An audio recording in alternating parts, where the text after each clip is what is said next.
And this guy, this Bill, the candy seller, he's trying to play it cool. Like, I've got all these great snacks. Here's Slugworth Snizzlers. And yes, and then Wonka.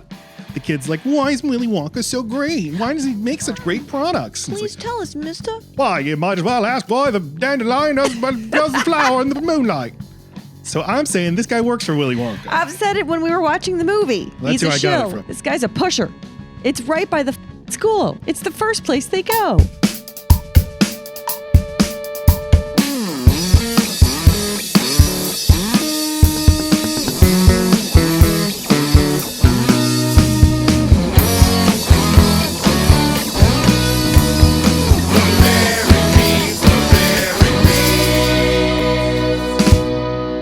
Hello and welcome to Load Bearing Beams. I'm Matt Stokes. And I'm Lacey Roth. We are a married couple. Together. Despite Lacey having a different last name. Do you remember the first Christmas after we got married? I was going to your office's Christmas party, and they're like, "So who are you here to see?" And I was like Bruce Willis in Die Hard. I'm like, "I'm here to see Lacey Stokes." And they're like, "Do you mean Lacey Gennaro?" I was like, "You gotta be fucking kidding me, that whore."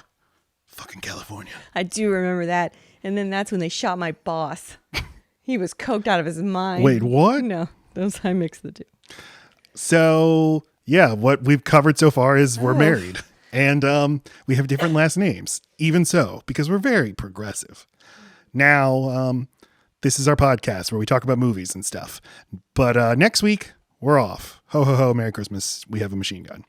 So we won't have an episode next week. Sorry, folks. Sorry. But the week after that, Lacey, mailbag. we'll be back with a vengeance. People bag, as I like to say. You, what? Because, why my gender. Why gender? Oh, okay. Yeah. I got it. People bag. Because people are male to me. Well, and it's people size, so I'm assuming there's a body in this mailbag visual you've got here.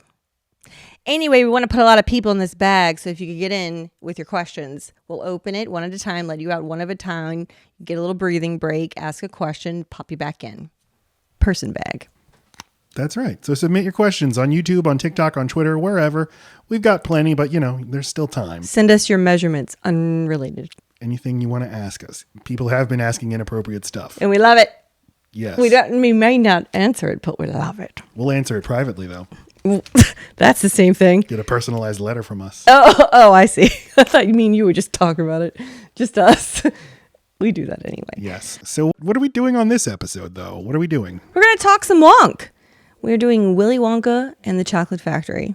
Yeah. A joint beam.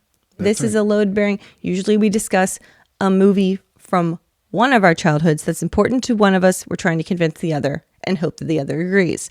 This time, we have a mutual beam. And no, it's not because we're tying it to the Wonka movie. That's no. Oh, that's marketing silliness. No, we would never coincide an episode with a thing in the zeitgeist. Have you seen the trailer? I meant to show you the trailers. I have not. To this. Well, maybe we'll watch them. Boy, does that boy look wonky. Can I just say right off the bat, I like his look much more already than the Johnny Depp version, just because there's no taking the Depp out of his look. Johnny Depp's so associated with silly flippity flu that it's too it becomes some. I feel like I'm looking at Johnny Depp dressed up, where here I feel like I'm looking at a version of Willy Wonka. Yeah. Maybe because I don't know this actor too much yet. Yeah, you're not a Chalamet head. A Shalamite? No, you're not a crustacean. But if you, I'll pull up the trailer just so you can watch it. We'll get Lacey's live reaction on the air. They are leaning heavy into nostalgia for the 1971 movie, the one we're going to talk about. It, like in visual iconography, it's very much in line with that. It's like they're saying it's not technically a prequel to that movie, but it clearly is. When this movie was announced a few years ago, I thought, who the fuck? Like we've reached the pit of the earth. You want to know the pit? They remade White Men Can't Jump. This came out? Exactly. It was straight to stream. Oh, well, okay.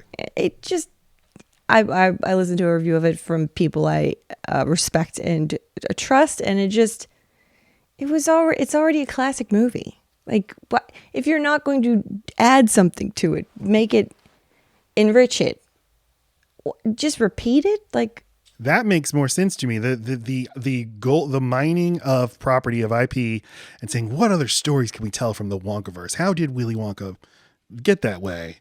I'm sure we're going to find out he started with a different name. Okay, but if you're going to redo it, then you better at least do it just as well. And you sure as fuck better hope you do it even better somehow.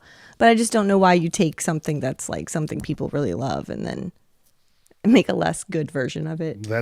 Because that's the name of the game. Just remind people, hey, I like that thing, and I must like this thing too. Mm-hmm. Yeah. Why are you showing me delicious IHOP? I'm hungry. Oh, right, trailer. I've spent the past 7 years traveling the world perfecting my craft. I already hate him. You see, I'm something of a magician. It's the same music I've been listening to. But this is how you do it. You take the old theme and you make a sort of somber piano version. But it's not. This is beat for beat. I know, but they're producing it like when Jurassic World came out, they had the Jurassic Park theme. True. Dun, dun, dun. It should make everybody in the audience have all the feels.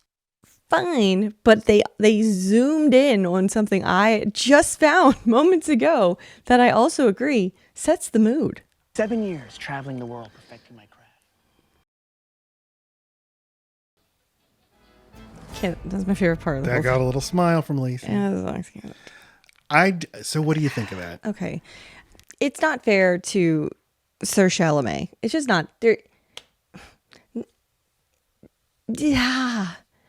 Gene Wilder just had this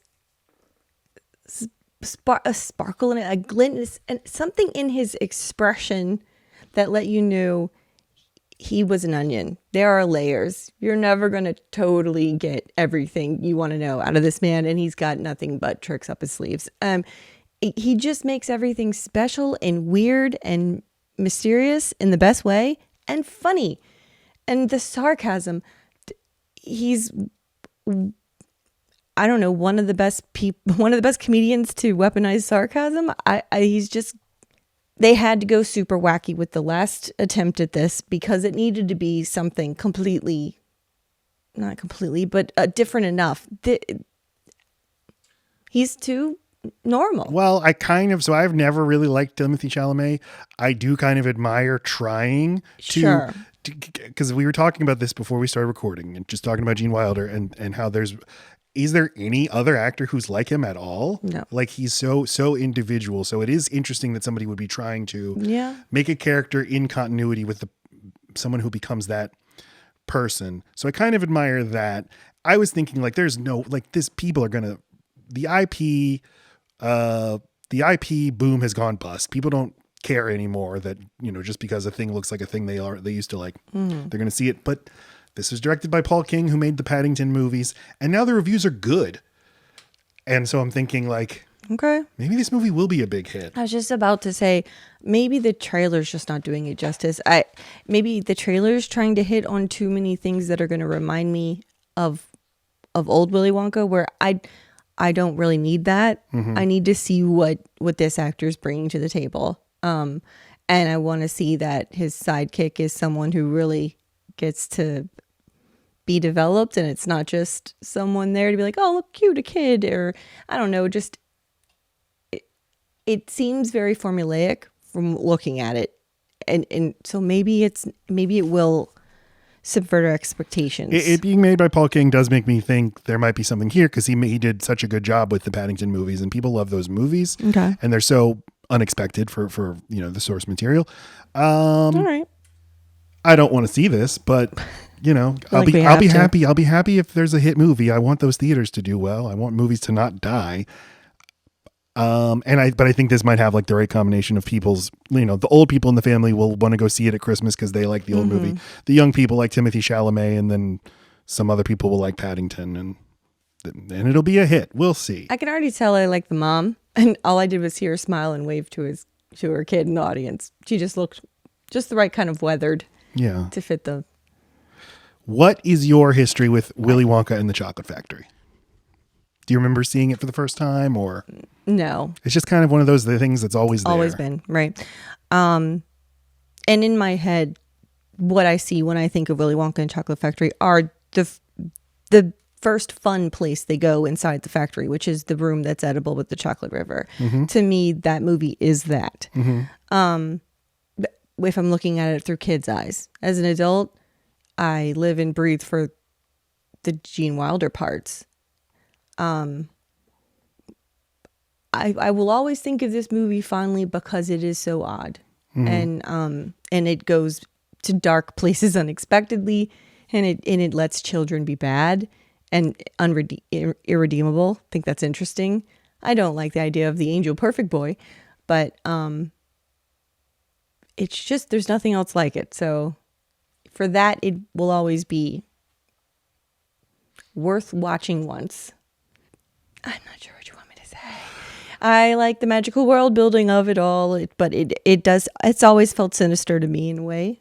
When I actually do remember seeing this for the first time, I was in T1, transitional first grade. That's where they send you when you started kindergarten too early and you're not old enough to go to first grade. They red shirt you? They redshirt your first grade year. Watching this in a class, and I just remember one of the other kids in the opening credits when you see all that beautiful chocolate being poured in the factory. I remember just some other kid in the class saying, "This is a good movie." My first note is best opening credits ever. Love watching. I love watching factory and production footage. It almost can't be fucked up, but this is great. This looks beautiful. The ribbons, the folding of it is so satisfying. I watched the Tim Burton movie again to get ready for this podcast, and the opening credits of that look like fucking dog shit CGI bullshit. Ugh. And I thought, oh boy, this movie's gonna suck shit. So instead of pillowy chocolate folding and folding on itself, it's just dog shit folding and folding on itself. Exactly. Okay. But we'll get into that Tim Burton movie. Oh, okay, so yes, I saw this many times as a child, always liked it. But then a funny thing happened when I was an adult. You and me and kid number one have watched this movie on occasion in our long lives. And every time I get on my soapbox and I say, this movie totally runs out of gas when it gets to the chocolate factory. And every time I wait to watch it and think, no, I'll be swept away by the magic of it all. And it never happens. Right. So did it happen this time? We'll see. What we do on the show is we record ahead of time our prediction for how we're going to experience the movie. Do we think we're going to like it this time? Let's hear what Lacey thought. So this is a mutual beam of ours, and I have the problem of resetting. I only care about the chocolate factory parts, but Matt says that's where the movie falls apart. He's probably right. It probably dips. I love Gene Wilder. I don't remember any of the Charlie parts being good, but before. But that's probably wrong. I just remember the last time we watched it thinking it gets slow in the second half. Yeah. Excellent recording as usual by me. Mm-hmm. Under a bed with a flashlight is what that sounds like. I don't want anyone to hear you. That's my special thoughts. The people in our house will know we have a podcast. Okay, so you only remember the chocolate factory parts fondly. You thought the Charlie stuff was boring. Now, remember is a strong word. I don't know how to explain what these things are, but with lots of pictures pass before my eyes when you say the name of a movie and it's only those parts. Yeah. So I'm definitely deleting things. I was listening to our old episode about the Grinch just because I was I'm in the process of putting every episode that we've done on YouTube just so it'll be available there. Thank you for your hard work. Thank you. And so I listened to a certain section. Most of the time I don't like listening to our old stuff, but this time Lacey got very animated about talking about how maybe she likes boring movies because she can forget about all the boring stuff and just remember the fun stuff. It's lily padding. Hopping from pad to pad. I know there's a part that I like that's coming up, so it's worth the wait. Mm-hmm. That's the only explanation as to why. Also, my thought, I listened to it, but we cannot share it in a vacuum the way that it is. We will be crucified. People love The Grinch. People love Willy Wonka. Like it's one of those clips where it's like, you need to hear the fuller discussion probably, or people are going to be like, fuck you. Bring them on. I don't know. I'm not one to bring them on. No, thank you. Stand by your stance. We are thoughtful and measured and people who put a lot of work into explaining ourselves. I still think I'm right, but I don't feel like defending myself in text form. And I also don't feel like giving somebody like the wrong impression of, even if it's a movie I love and it's my movie, I still probably spend a lot of time saying more negative things than positive things, but that's just because I'm trying to think deeply about stuff and trying to think of things I hadn't maybe try to think of things that maybe haven't been said yet about this very well tread movie. Mm-hmm. And you as you pick it apart, it sounds exactly like that. Like these things aren't meant to be stared at this close. That's not fair. Like taking a magnifying glass to a painting or something. It's like, don't try to find imperfection. I'm just trying to find the interesting stuff to talk about. Well, the imperfection. Get off my back. The imperfection finds me. I can't help it. Try to watch The Grinch again. That's my thought.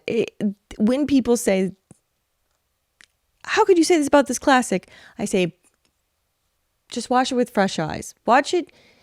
But they end up watching it alone. And I think that's not fair. That's not the point of this podcast. The point is to have to be able to rationalize its goodness to someone else. Sit down and watch it with an adult that has not seen it yet, and then explain to them why it's good at the end. Mm-hmm. That's the only. And yeah, do you have something beyond? Well, I really like it.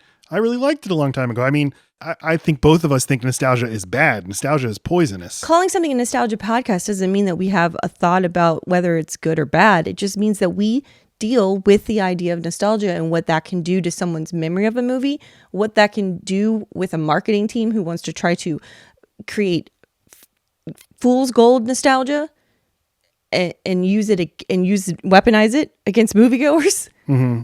It's the concept that our podcast is about, not we love those things that make us feel. I think that nostalgia busting is more of a thing now than it was when we started our show in 2017. Yeah. Yes, we invented it. We should have just been doing the podcast every week since 2017, and we'd have 1,000 episodes by now, and we could actually have a stranglehold on this industry, on this That's all we've ever wanted. On this very niche thing of like, be honest with yourself about the things you like. Yeah, it's going to be hard with this movie, Willy Wonka and the Chocolate Factory, that most people like, and Lacey and I agree is not good.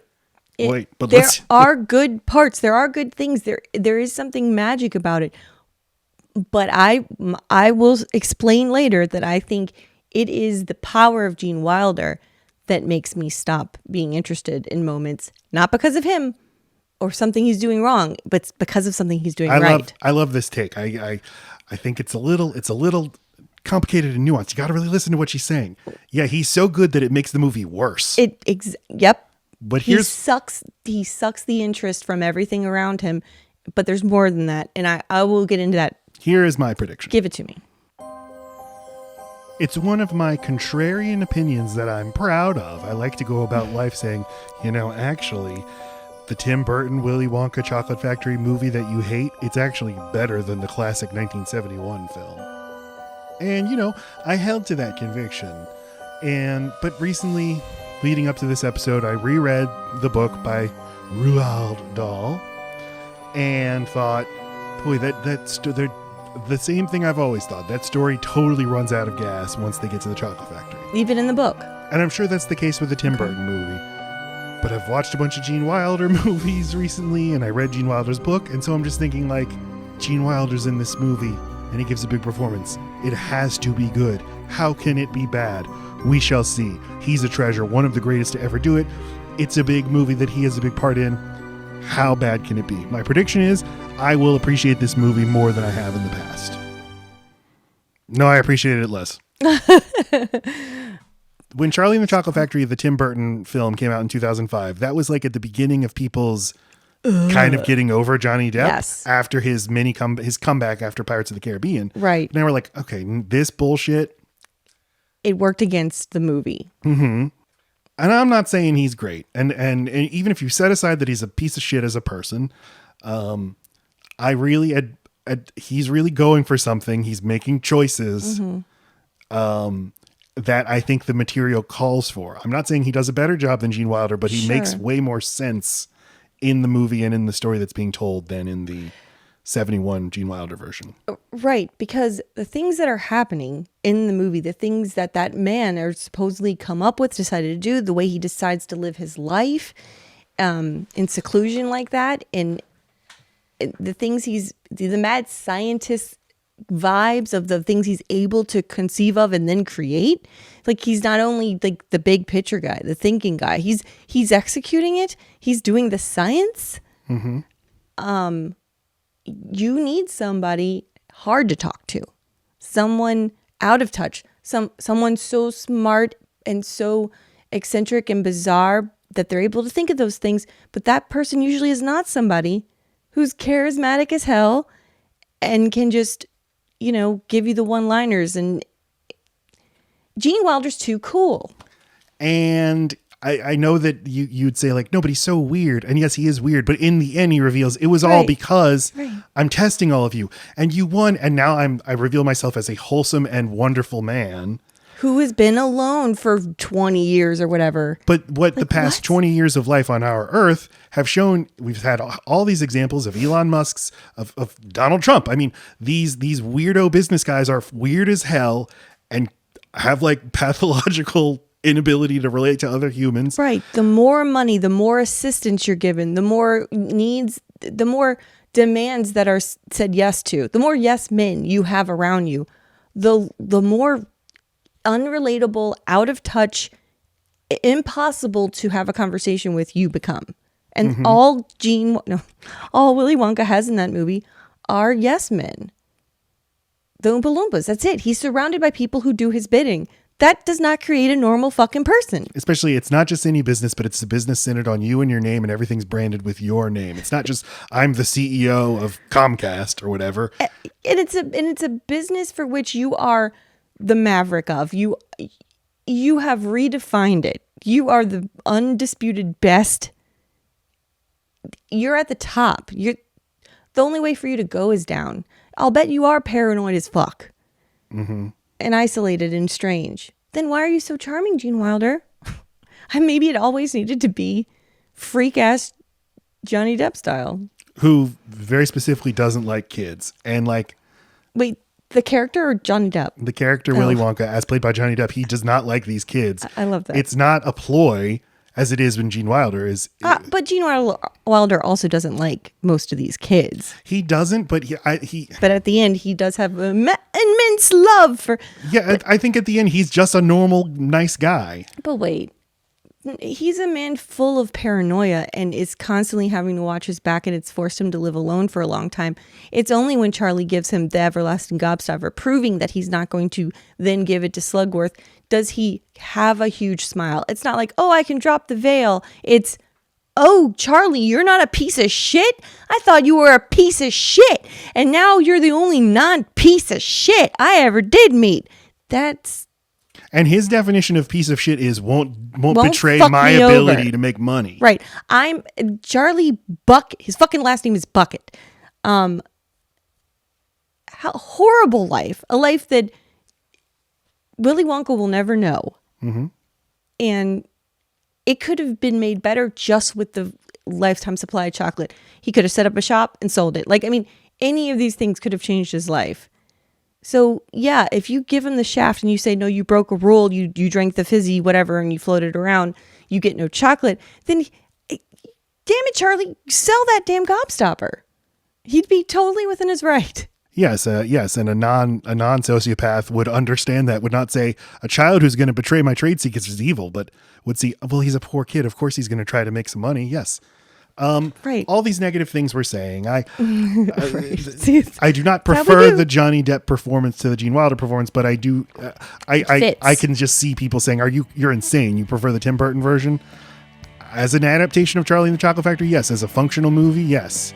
And, as a critique of weirdo maniacal capitalists? Yes. Yeah. But Gene Wilder's great. And we'll talk about all of it coming up after this.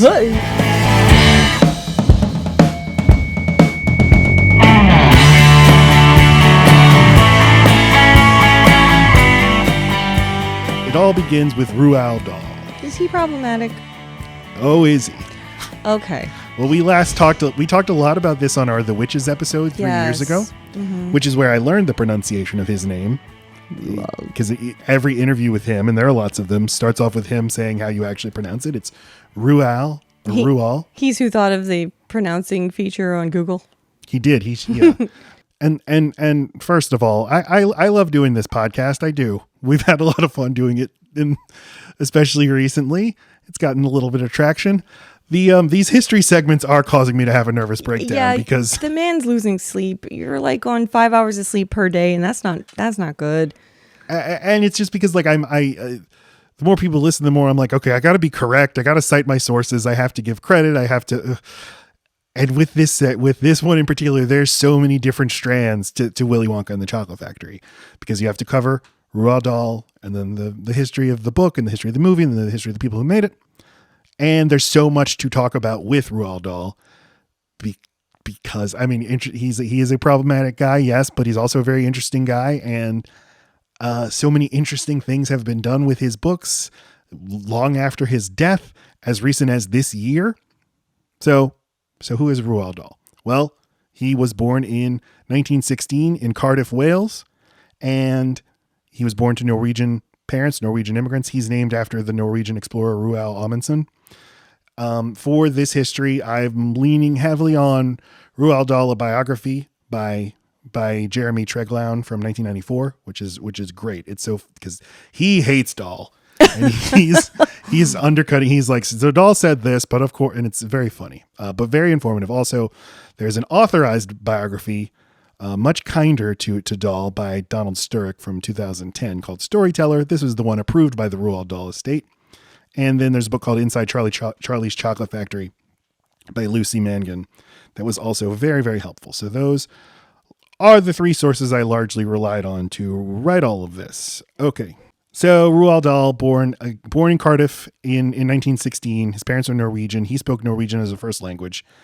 This Roald Dahl scholar, Catherine Kieser from the University of South Carolina, said in an interview that she said, quote, "I think Dahl always felt like an outsider who was bullied into Britishness because he felt like a Norwegian, but he's living in Britain and people are like, I only think of him as a British guy, but not even an Englishman, a Norwegian Welshman." Okay, so he was a fighter pilot for the RAF during the Second World War, professional writer after World War II, also wrote mainly for adults, articles, short fiction, and then lots of television scripts. And he married actress Patricia Neal. I didn't know this. He was married to Patricia Neal. In 1953, she won Best Actress in 1963 for HUD. Yeah. I have a hot take that this just reminded me of. I think this story and this idea is for adults. It seems like a kid movie, but it's from the perspective of what it's like to be an adult. Gene Wilder said he would talk about this movie a lot in interviews, and he said that adults don't give kids enough credit to be able to understand the story. And when people freaked out about the movie when it first came out, he said lots of mothers tut-tutted it, and it's sort of moral ambiguities. He's like, they don't give kids the credit for being able to understand this complex and sort of scary story. Yeah. Like, you've given them too much realness. You've given them too many bad role models of children to be what did they think would happen? I don't know. Who was being immoral? This is another thing that a world I've stumbled into reading all of this is the world of children's publishing. Oh. And the many different forces at work there. And I guess it would have only been sense. Crazier in the 60s of what values do these books teach? What are they worthy of including in our libraries? Oh, wow. Okay. All right. Sorry. I know you have a lot to get through. Go. Oh, James the Giant. He is a dark fellow, isn't he? Well, I mean, that's his. He's a great writer of kids it is children's literature because the audience is intended for children, but it gives them the credit of knowing you want something dark and twisted. Got it. So his first children's novel was called The Gremlins. It was from 1943, but he wouldn't write another children's novel until 1961. Any connection to the movie? No. Okay. No, but he his experience as a fighter pilot, Gremlins, like the origin of Gremlins is they mess with the machines of airplanes. Like, are they real or are they elves? They're like elves, but elves that have their origins thousands of years ago mythology. Gremlins are like a 20th century invention. Okay. So yeah, he and Patricia Neal had 5 kids together starting in 1955. Look at him parenting from behind that bush. He was unhappy with his with the kids, with the literature that he had to read his kids. I'm glad you finished the story sentence. He wasn't happy with his kids. With his kids. No, I think didn't like them. I think if you read Charlie and the Chocolate Factory, I think you get the sense Roald Dahl likes his own kids and hates their fucking friends. Yeah, and dealing with hates his friends' all the other parents. Kids. Yeah. That's the thing they don't tell you about being a parent is your kid's going to make friends. That's cool. You're going to have to deal with their fucking parents. Mm-hmm. And you're going to have to deal with just extra kids at your house. I watched Lethal Weapon a few weeks ago, and I hadn't seen it in a long time, but I like that Danny Glover, whenever he comes home, he has his own kids and they all have friends over at the house, and he has to like greet his own kids who he's happy to see and then also deal with the other kids. And I thought, like, you don't usually see that in movies, but that's a thing that kids do. As an there's lots aside. of extra kids in your house because you have kids. And certain houses just attract the extra kids. Yeah.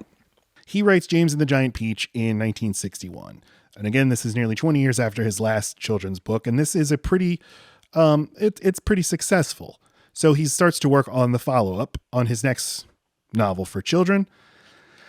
And he submits a draft of a novel to his publisher. And the draft of the novel is called Charlie's Chocolate Boy. Ew. And this, read Inside Charlie's Chocolate Factory by Lucy Mangan. This is where I got a lot of this information. She says the setup to this version of the story is very similar to the final product, except that Charlie is a poor black boy, and all the other golden ticket winners, and there's 10 winners altogether, are white.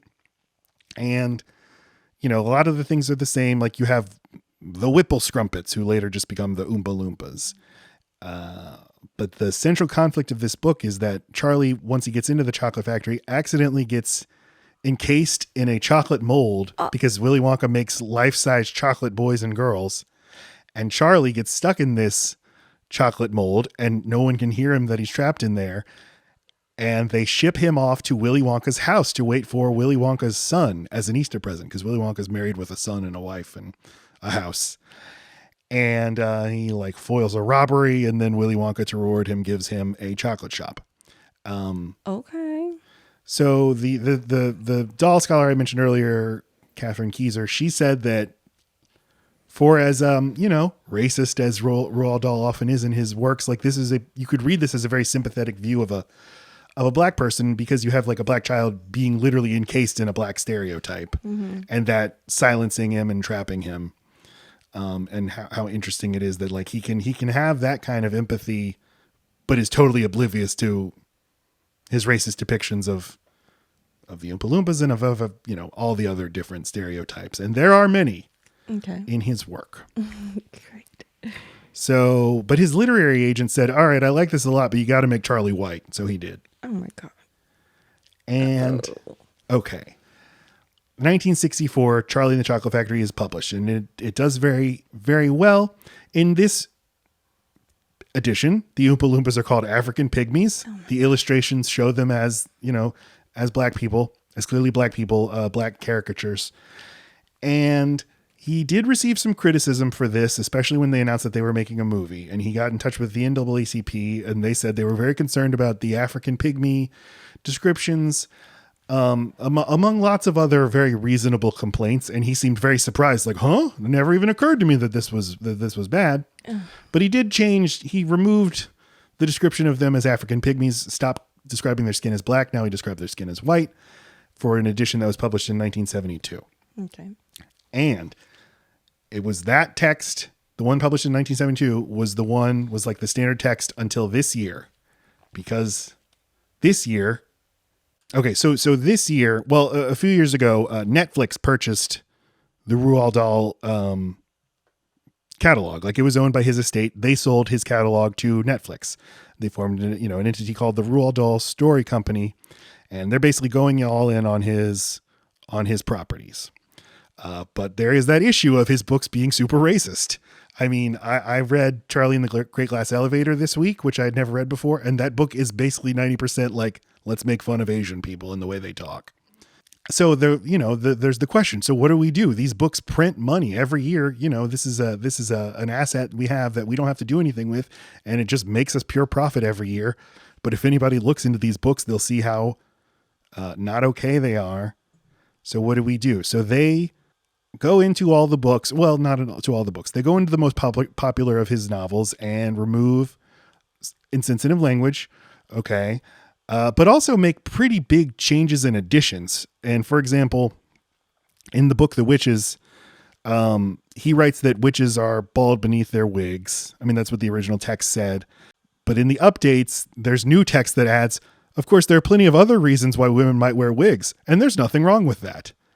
So it's like, here's where I don't want to sound like a weird reactionary, but this does make me a little uneasy. Yeah, well, because it makes it sound like if you're still going to put his name on it, it makes it sound like he had no bad opinions and that bad opinions didn't exist back when he would have written it, right? Yeah, that's true. I mean, yeah, Why it's should he get sanitizing him for sure. Why should he get a redo? Right. That doesn't like, oh, we just don't want other people to see this, but they need to. They need to see that there's a long history of. Well, they meaning kids. Absolutely. I think that. How else do you prove? Well, because I think that the way to teach them that is in a classroom. Yes, like learn about these things in context. I think there is something weird about just buying your kid a book to read for fun, and then they're going to read a bunch of. Well, yeah, but I guess you'd have to explain that. I would hope the parent would say this is an old book and there are some old opinions but okay. Yeah. I get, yeah, it's tricky because like, you just don't want to give him a pass, after he's already done damage. This caused like a big stir, and people were saying Roald Dahl's gone woke. You can't call Justice Gloop isn't fat anymore. Is he not dead? Oh, he died in 1990. So how the fuck is he going woke? The publishing entity that makes hundreds of millions of dollars every year just from book sales and from adaptations. I just keep reading this headline you have up, which is Augustus Gloop no longer fat as Roald Dahl goes PC.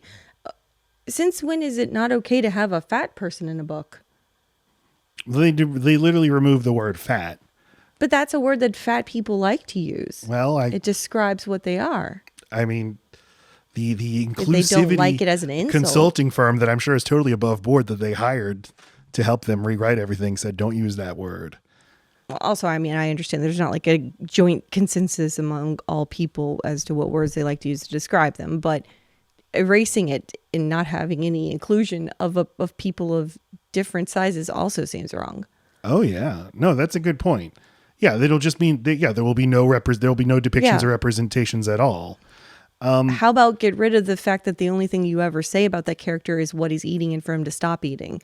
You could just change that. All of this is so weird because, like, obviously you're allowed to do any of this. You can change whatever you want.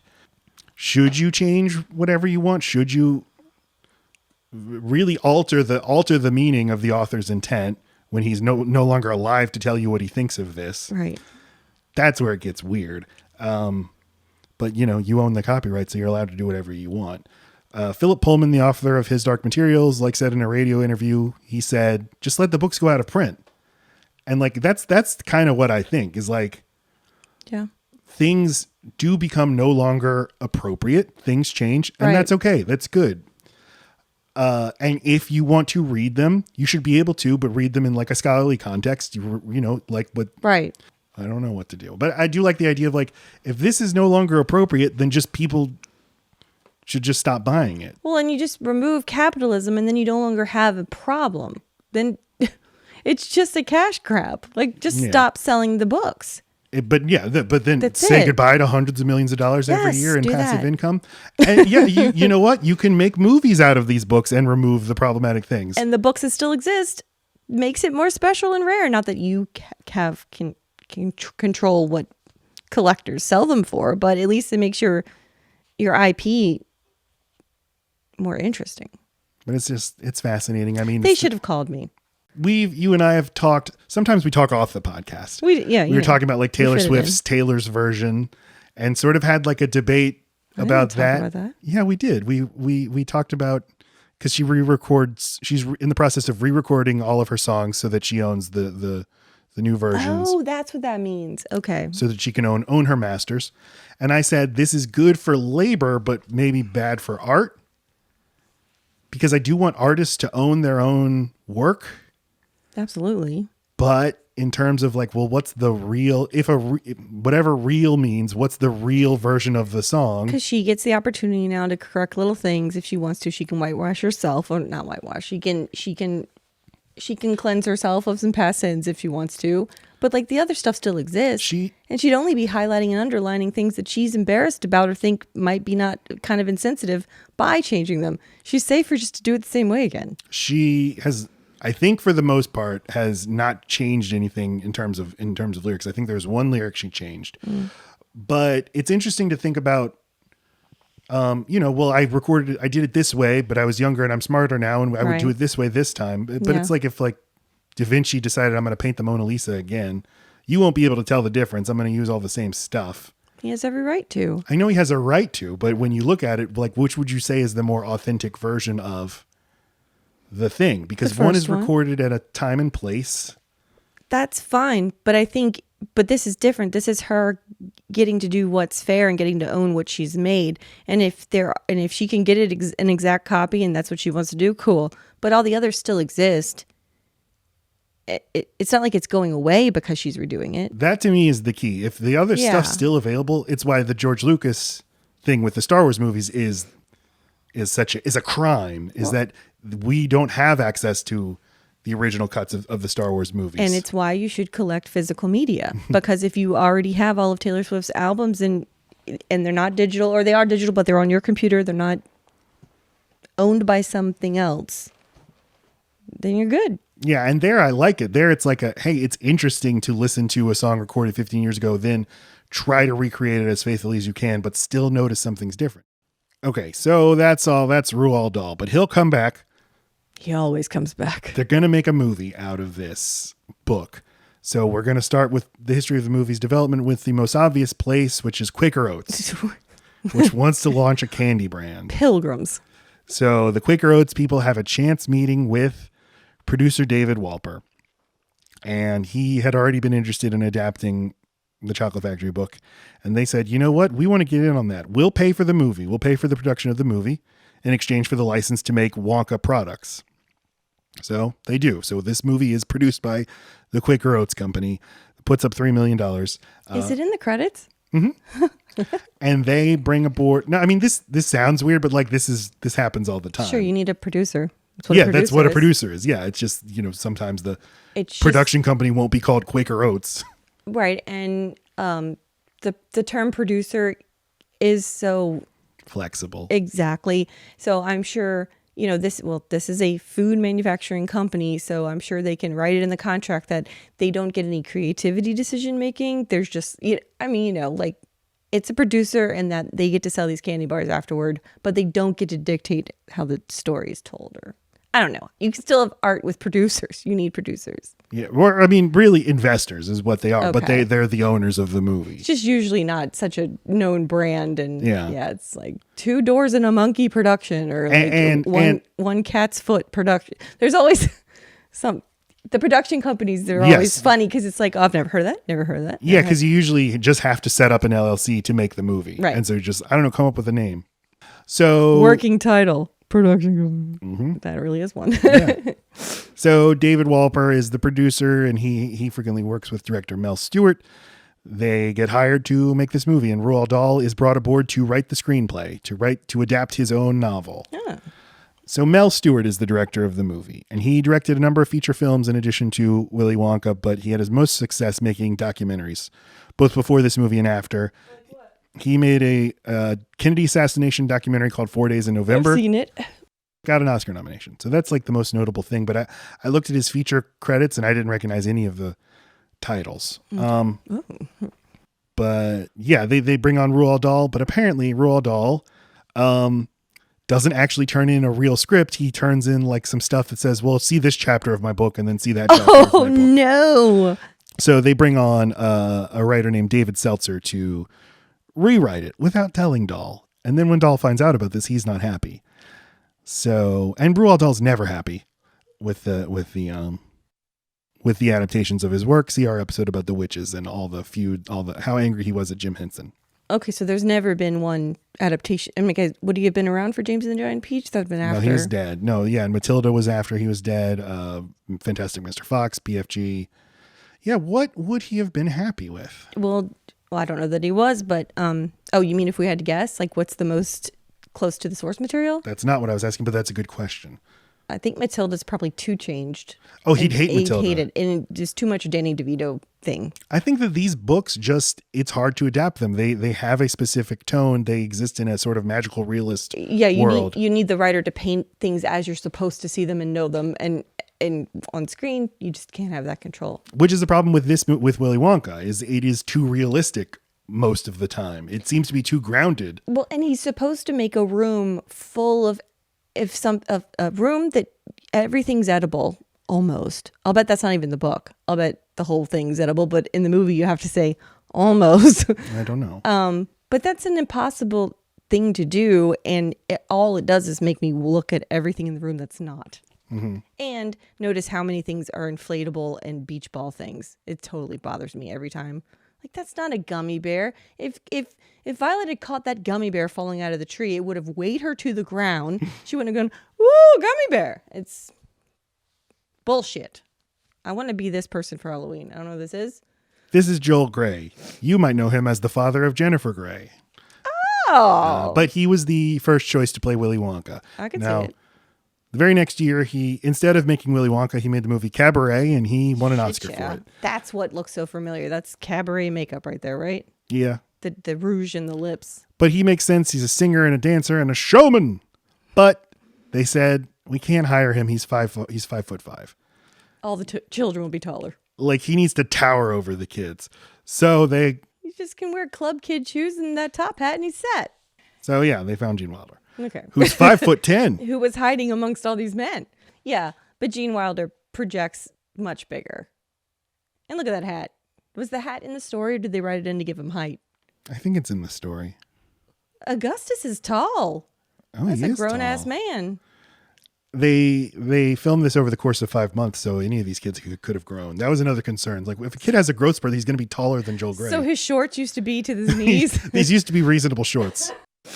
Hey, I have one quick question. I've always Violet's outfit has always very much stood out to me, and she's got a red belt. The red belt always has seemed very out of place. She seems kind of like a little soldier or something in that outfit. But wouldn't you agree that that belt was solely placed there just so you could see it pop when she turns into the blueberry? Okay, Of course. got it. Look at that picture. So, Gene Wilder. Let's talk about Gene Wilder. I read his book, Kiss Me Like a Stranger, over the weekend. It's a great book. You should read it. He's very candid and very personal. And I really like how he was honest about how like messy his marriage to Gilda Radner was and how sort of human and the disappointments and then how tragic because they were only together for a few years before she died of cancer. How old was she when She was 43. Oh, God. Yeah. Because when I told you he was married to her, you said, "Oh, I really admire him." Who you could be married to like a comedian who's so like comedians. sort of. Well, any comedian's going to be someone hard to be married to. They're going to have opinions, be creative, be in the time when they would have been together. It's it's a more masculine trait, being funny. And but in the book, I mean, he talks about that did create difficulties in the. Well, can I bring this back to us? Mm-hmm. It's like when you and I are around. It's usually in a professional setting, but I'm just how I am, and you Like how? are always and sex and fuck you. I'm a sex showman. I'm not a sex showman, but I talk about talk about fucking a lot. No, I don't. But anyway, people get the sense that I'm a lot because in public I'm turned to 11. That's just the way I am. They don't know that there's other settings. But don't you get the comment from guys all the time? Women too. What? Oh, fuck. Okay. Tell me their names because fuck them. She's like this all the time. Well, that, yeah. But more the comment of like, I don't know how you do it. So, oh yeah. yeah. Brother. What are those are the two? Yeah, it's brother. No, it's I don't know how you handle her. Or Exactly. Because women need to be handled. yeah, And I guess with a leash is how I handle. Well, and that's the thing. That's why being a comedian and being married or being in a relationship, those things are hard because that is the opposite of a woman who's being controlled by her husband. Yeah, and men, if you're not okay with it, have a podcast. That's what I say. No, actually, the solution is go to therapy. Yes. Okay. Oh, and have a safe word like we do, but we can't say it on the podcast because we actually use it, and I don't want people to know what we're doing.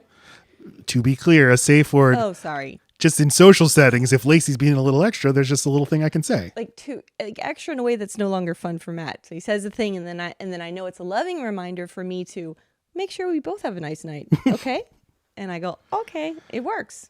Okay. sweetheart, you don't need to be on the stage. No, that would piss me off. If I've gone on it, I've already decided I do need We to be on paid this to see the Ramones. Oh, right. Okay, Gene Wilder's book. I bring it up because he was aware very early on that he was funny, but that it wasn't immediately apparent what was funny about him. And he wanted to be in movies, but he knew that if he ever had to audition for anything, it wouldn't work. The casting director wouldn't get it with just him standing in the room and saying funny things. They needed to see him in action. Look at his face. What a sweet baby. Gene Wilder, born in... When was he born? 1970. I don't know. He was 37 years old when he made this movie. So he's from You do the math. Milwaukee. He was born Jerry Silberman. Gene Wilder is his stage name. He had to come up with a stage name very quickly. And he says in his book, he was asked, why'd you pick Gene? And he's like, well, I remember this guy from when I was a kid. He was very nice and cool, and his name was Gene. And the person he was saying this to said, well, also your mother's name is Gene. I was like, oh yeah. So but it's spelled Gean. Probably. I don't. I listened to the book. I didn't read it. Okay.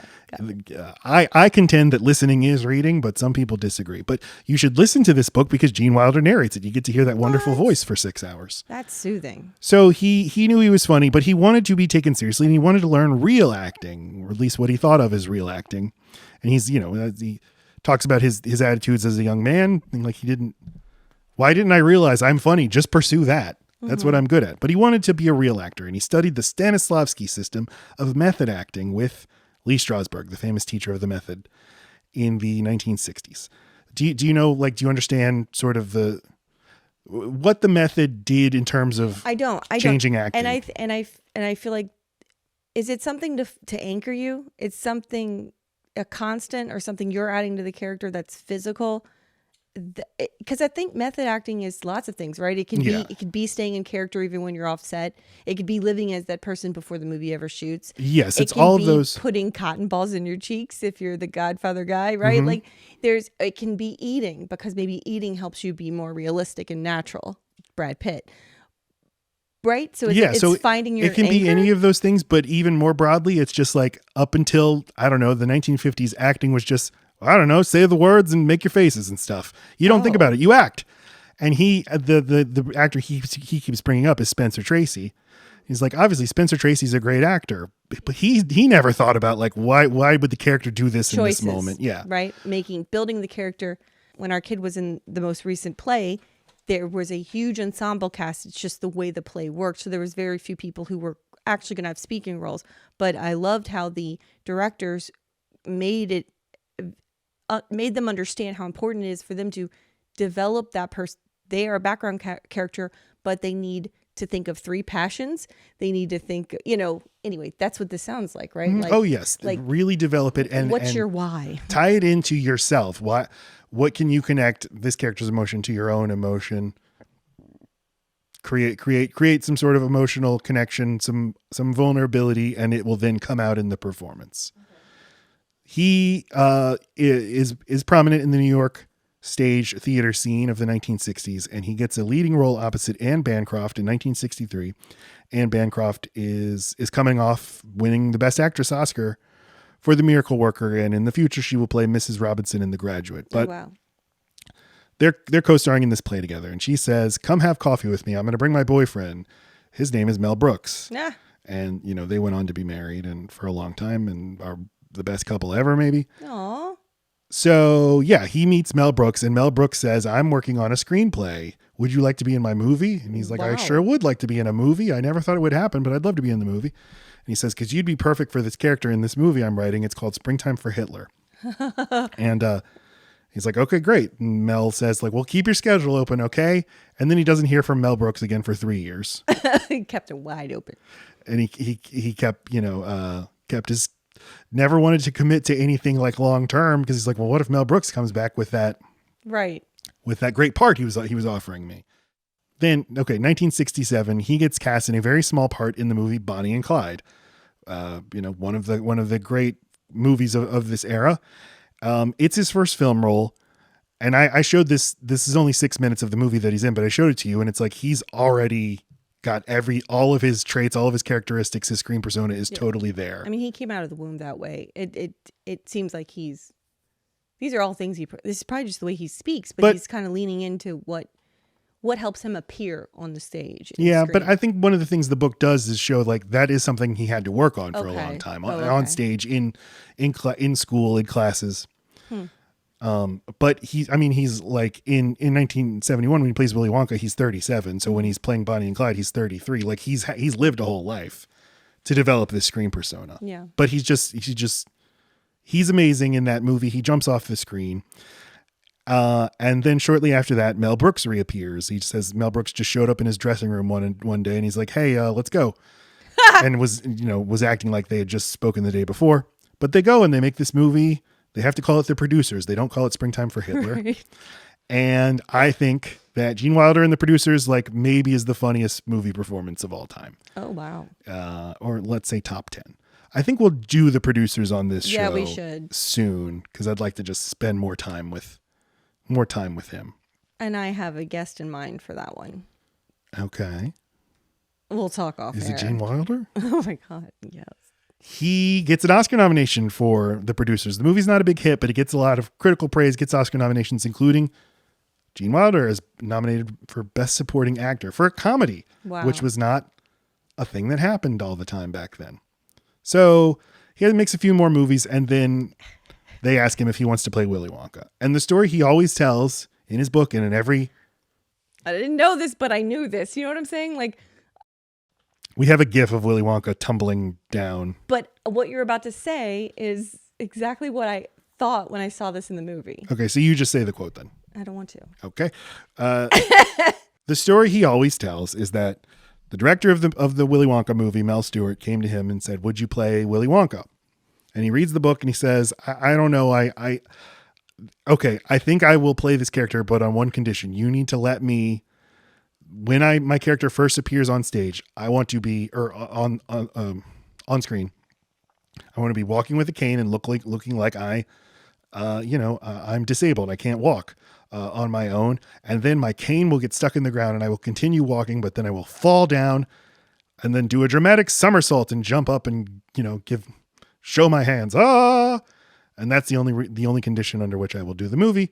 And the director's like, "Well, I don't get it. Why do you want to do that?" And he said, "Because if I do this, no one will ever know after that if they can trust me or not. They will never actually know where I stand." And so the director didn't understand it, but he let him do it. And it's amazing.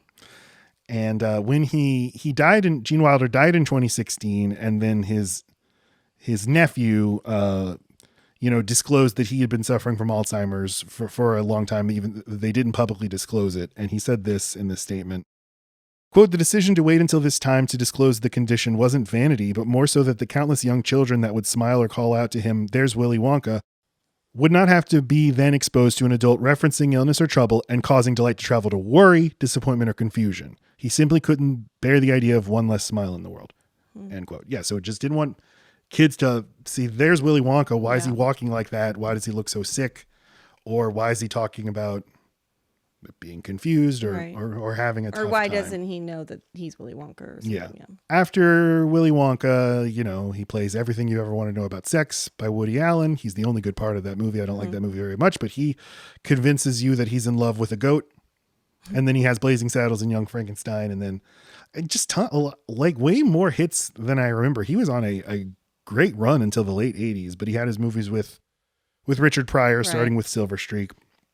I watched Blazing Saddles again a few days ago, and it's of the three Mel Brooks movies he did, that's the one where he's the least essential. But it's an amazing movie with a great ensemble cast, but every second he's on screen, you're just like enraptured by him. Yeah.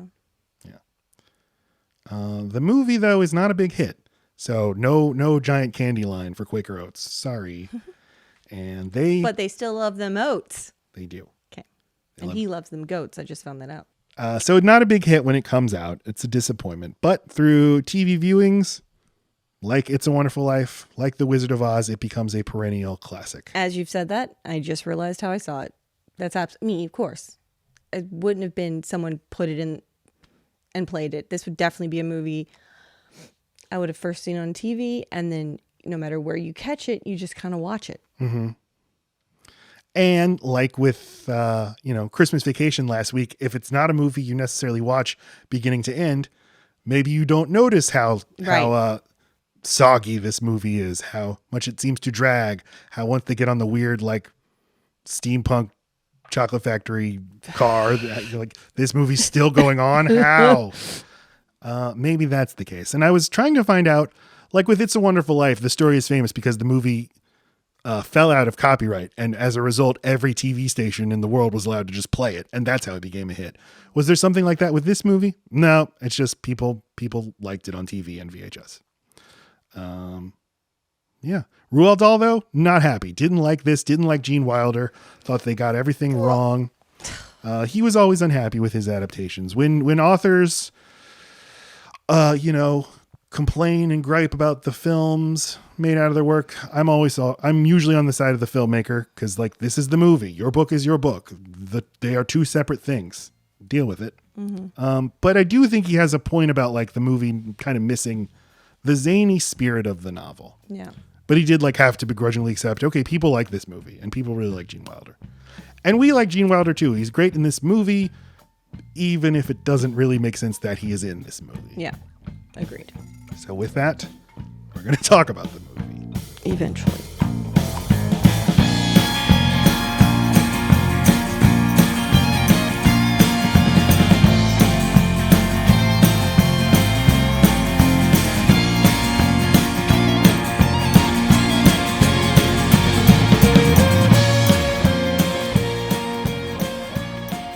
Folks, if we seem a little low energy, Speak for yourself. there is, well, Pow! Bam! I'm going to need to lean on the pow from you. All right. Because, we assigned ourselves 10 times the work to produce we took a trip to Willy Wonka's factory, and we had to document that. And I'm sure everybody's going to be appreciative of all our efforts. Absolutely. And I feel like we do need to put at the front of the video, the part that is the video of this podcast, that if you saw my TikTok promotions, making sure you understood how normal this episode would be. If you're experiencing it on YouTube alone, then it in fact is just our normal episode. That's You a good have point. Fuck. no idea what the fuck we're talking about. But we did upload the audio of our very unnormal segment. So if you're on YouTube, you can listen to the audio. Just imagine. It's meant to be audio only anyhow.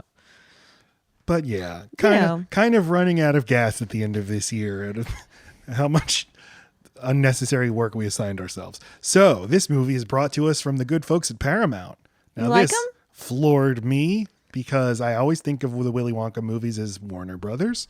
They're inextricably linked in my mind, and I think that that's largely because of the Snapper case that the original Willy Wonka movie came in. I'm so unburdened by these woes. Yeah. I know not. But yeah, it was a Paramount production, and then they reverted back to Quaker Oats, who then sold the rights to Warner Brothers. Wait, what? Paramount was Quaker Oats? No. Paramount sold the movie rights, or maybe Quaker Oats already had them, and Paramount was just the distributor. But Quaker Oats owned the movie. You can see in the opening credits, copyright Quaker Oats, and then they sold it to Warner Brothers. All right. Now, here's the crazy thing. Oh my God. Now, a lot of this movie and a lot of what we're going to discuss about this movie is watching this movie with your third eye open. You got to know what to look for, and I do. What? When you watch this movie on Max, the Paramount logo shows up, and that's interesting because it's Warner Brothers streaming service. That's nice of them to give the credit. But if you watch the Blu-ray or you watch the DVD, this Paramount logo will not show up. It will just be a Warner Brothers logo. It'll be Bugs Bunny munching on a carrot straight into the chocolate factory. Wow. Yes. Because carrots dipped in chocolate, you got a snack national pastime. So, Bill's Candy Shop. Ugh. Bill, I thought. I know, Bill. They couldn't give him a wacky name like Gordon. I'll tell you why. Third eye. Willy Wonka. I bet Willy Wonka opened this shop. I bet the Bill is Bill Wonka. And this guy, this Bill, the candy seller, he's trying to play it cool. Like, I've got all these great snacks. Here's Slugworth Snizzlers. And yes, and then Wonka. But yeah, he's And really Wonka. pushing that Wonka. All of my displays are Wonka. The kid's like, why is Willy Wonka so great? Why does he make such great products? And it's Please tell us, mister. why, you might as well ask why the dandelion does the flower in the moonlight. So I'm saying this guy works for Willy Wonka. I've said it when we were watching the movie. That's He's who a I shill. got it from. He is a shill. This guy's a pusher. It's right by the fucking school. It's the first place they go. I know, the kids just pour out of there and run to this shop. They know where they're going. Were you excited about candy as a kid? Okay, you and me are severely different in this department. I'm sure I liked candy. I do feel like the idea of candy is really overplayed in sitcoms and shows and movies. And I'm thinking maybe that's because I had no restraints on my diet. I was lucky.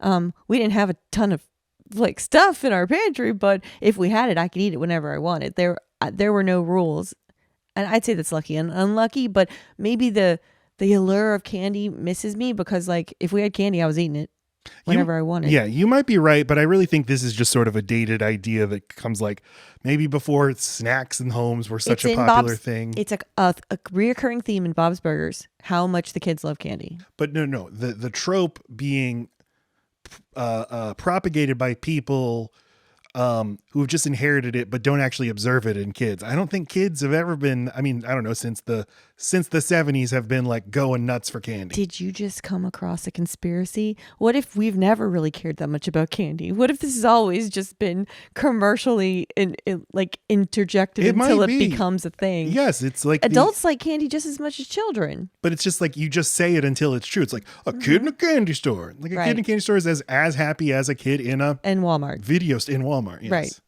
It's as happy as an adult in a candy store. I also noticed there are no Walmarts or any big box stores, which I know were not as big in the 70s, but they existed. But everything is just small little local shops in this movie. It's supposed to be a small little town that just, I guess, was completely, like there'd be one big factory in a town and that's where all the blue collar jobs come from. Sure, but I'm talking about... So Wonka's a villain. He shut down his shit, got rid of all the jobs. There should be riots. But they show the whole world. The whole world. Oh, right. You never see a Walmart. Okay. If I should dream, I should be able to see a Walmart in my tangerine. Yep. This candy guy, this is Aubrey Woods playing Bill, the shopkeep, and he sings the song, The Candyman. The songs in this movie are by Leslie Bricusse and Anthony Newley. Does he ever say his name? We just assume it's Bill because it's Bill Candy Shop. Just assuming it's Bill. I think he is Bill in the credits. Fine. He's Bill in IMDb. Which comes from the credits. You come from the credits. Don't tell him. The Candyman, the song, would the next year become a #1 hit for Sammy Davis Jr. Oh. Does his song mention Willy Wonka? I wondered as I looked up the lyrics. No, he just replaces Willy Wonka mix with the Candyman mix. Yeah, because he made it into like a sexy song, right? Yeah. His candy is his dick. My grandfather, when he died a few years ago, the nursing home retirement. What's the right way to say it? Is it the place you go right before you pass away, or the place he lived for a while because he needed some assistance? A while. Assisted living. Assisted living. Yes. They had me make a slideshow for him with the song "The Candyman" because at this facility he was the Candyman, which is like because he right. No, because he always right. It's an icebreaker. You're always going to have someone come say hi if they know your pockets are full of candy. I think it was smart. But this is how you know that this trope about candy comes from old people, because old people fucking love candy. Well, how else do you get young people to keep talking to you and think you're relevant? You're the one that can purchase all the candy because you got the car. And you're just like, come here there, give grandma a smooch. I've got a nice butterscotch. I guess so. I don't know, whatever. Candy greases the wheels. I gotta tell you though, Matt hates candy. I mean, anyone that listens to this podcast knows that. No, I know, but I don't know if I've actually said this to you. The word candy, when I was a kid, I couldn't even say the word. I was too like repulsed by it. Like, and you don't know the origin. It creeped me out just to read the word on the page. And I still do get a twinge of reaction, like, oh, don't say that. All right, well, we both have this as wait, we didn't start by saying, we did. It's a joint beam. Did we already discuss? Oh, yeah. Fantastic. But you brought this upon yourself. I did not suggest this movie, so. No, I I know. feel like you really kind of put me in a corner of having to abuse you with candy. Though I did try to find a way to I didn't say decorate. anything about you doing I anything know, to me. but I feel it coming. I can't not talk about this movie without discussing candy words, and I feel like I'm going to get in trouble. Look how much I'm saying the word. I've confronted my demons. I've gotten past it. I have much more of a problem with gum, so that is a struggle for me in this movie. We will get there. When the Oompa Loompas sing about how gum chewing is disgusting and you should be, You murdered finally if you feel do seen. it. I'm like, I agree. Yep. So, but when I had to make this Candyman slideshow, I wasn't that excited about the word coming up again and again. Okay. I just wanted to let everybody know. I'm glad we're still in the. We really do get stuck on the first scene, don't we? Charlie Bucket. We meet Charlie Bucket. He's played by Peter Ostrom, and this was his first and only film role. He was discovered doing community theater at age 12. They found him. They're like, you might be good. Audition. He auditioned, and then they came back in a while, and they're like, hey, you got it. Move to Germany now for 5 months. You have 10 days. And he said he enjoyed the experience, and he was offered a contract for Paramount, but he declined, and he never acted again, and he became an equestrian veterinarian. And he did speak a lot about this movie until really the 2000s, when the industry for did you do something in a movie once kind of exploded, and now there's cons and special features on DVDs and podcasts and stuff. So he's you can hear from him about it, but it's got to be so weird to like Absolutely bizarre. To like this thing that you did 50 years ago. Like literally, I'm not that person who did that. Right, but just to have that many minutes in a row of, and I've never thought of this, but that many minutes of you in a row, your personality that you could watch. It's like the younger version of yourself gets to live in a way that for us who did not have video cameras on us all the time growing up, like we'll never remember that part of it. It's just weird. My little personality walking around who I cannot relate to at all anymore. Yeah. And like, I read this, like there'll be like veterinary medicine journal articles about him.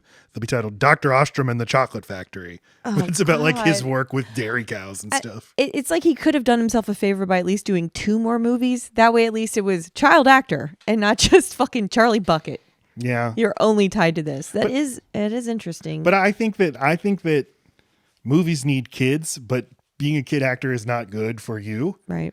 I think maybe if there was like a labor law that says you can only do one movie, maybe that'd be good. Until you are of age? Yeah. So you've really just got to hope you've picked the right project. Yeah, exactly. That's fucked. Yeah. When Gene Wilder died, I noticed a lot of headlines aggregating, a quote from Peter Ostrom. And the quote that he said was like, it's like losing a parent. It's going to happen, but once it happens, blah, blah, blah. And what they ran with was Charlie Bucket actor, like losing a parent, which is not what he said. Because he said, no, they hadn't spoken since 1971. But did he not give him that factory? Liar! That horse factory. Oh. No, yeah, this movie was filmed in Munich, and they wanted to combine lots of different sort of cultures and languages and make it into a like not real place. So, it's very clear German architecture, but people are speaking with American accents. There's like different kinds of money people are using. Yeah, it just feels like ye old village. Mm-hmm. Doesn't seem to matter. Yeah, it's a storybook. But Charlie runs by Mr. Willy Wonka's factory, and he looks at it, and then a tinker comes and says, A tinker. Just a man with a cart full of hatchets. I know it's a real profession, but Jesus.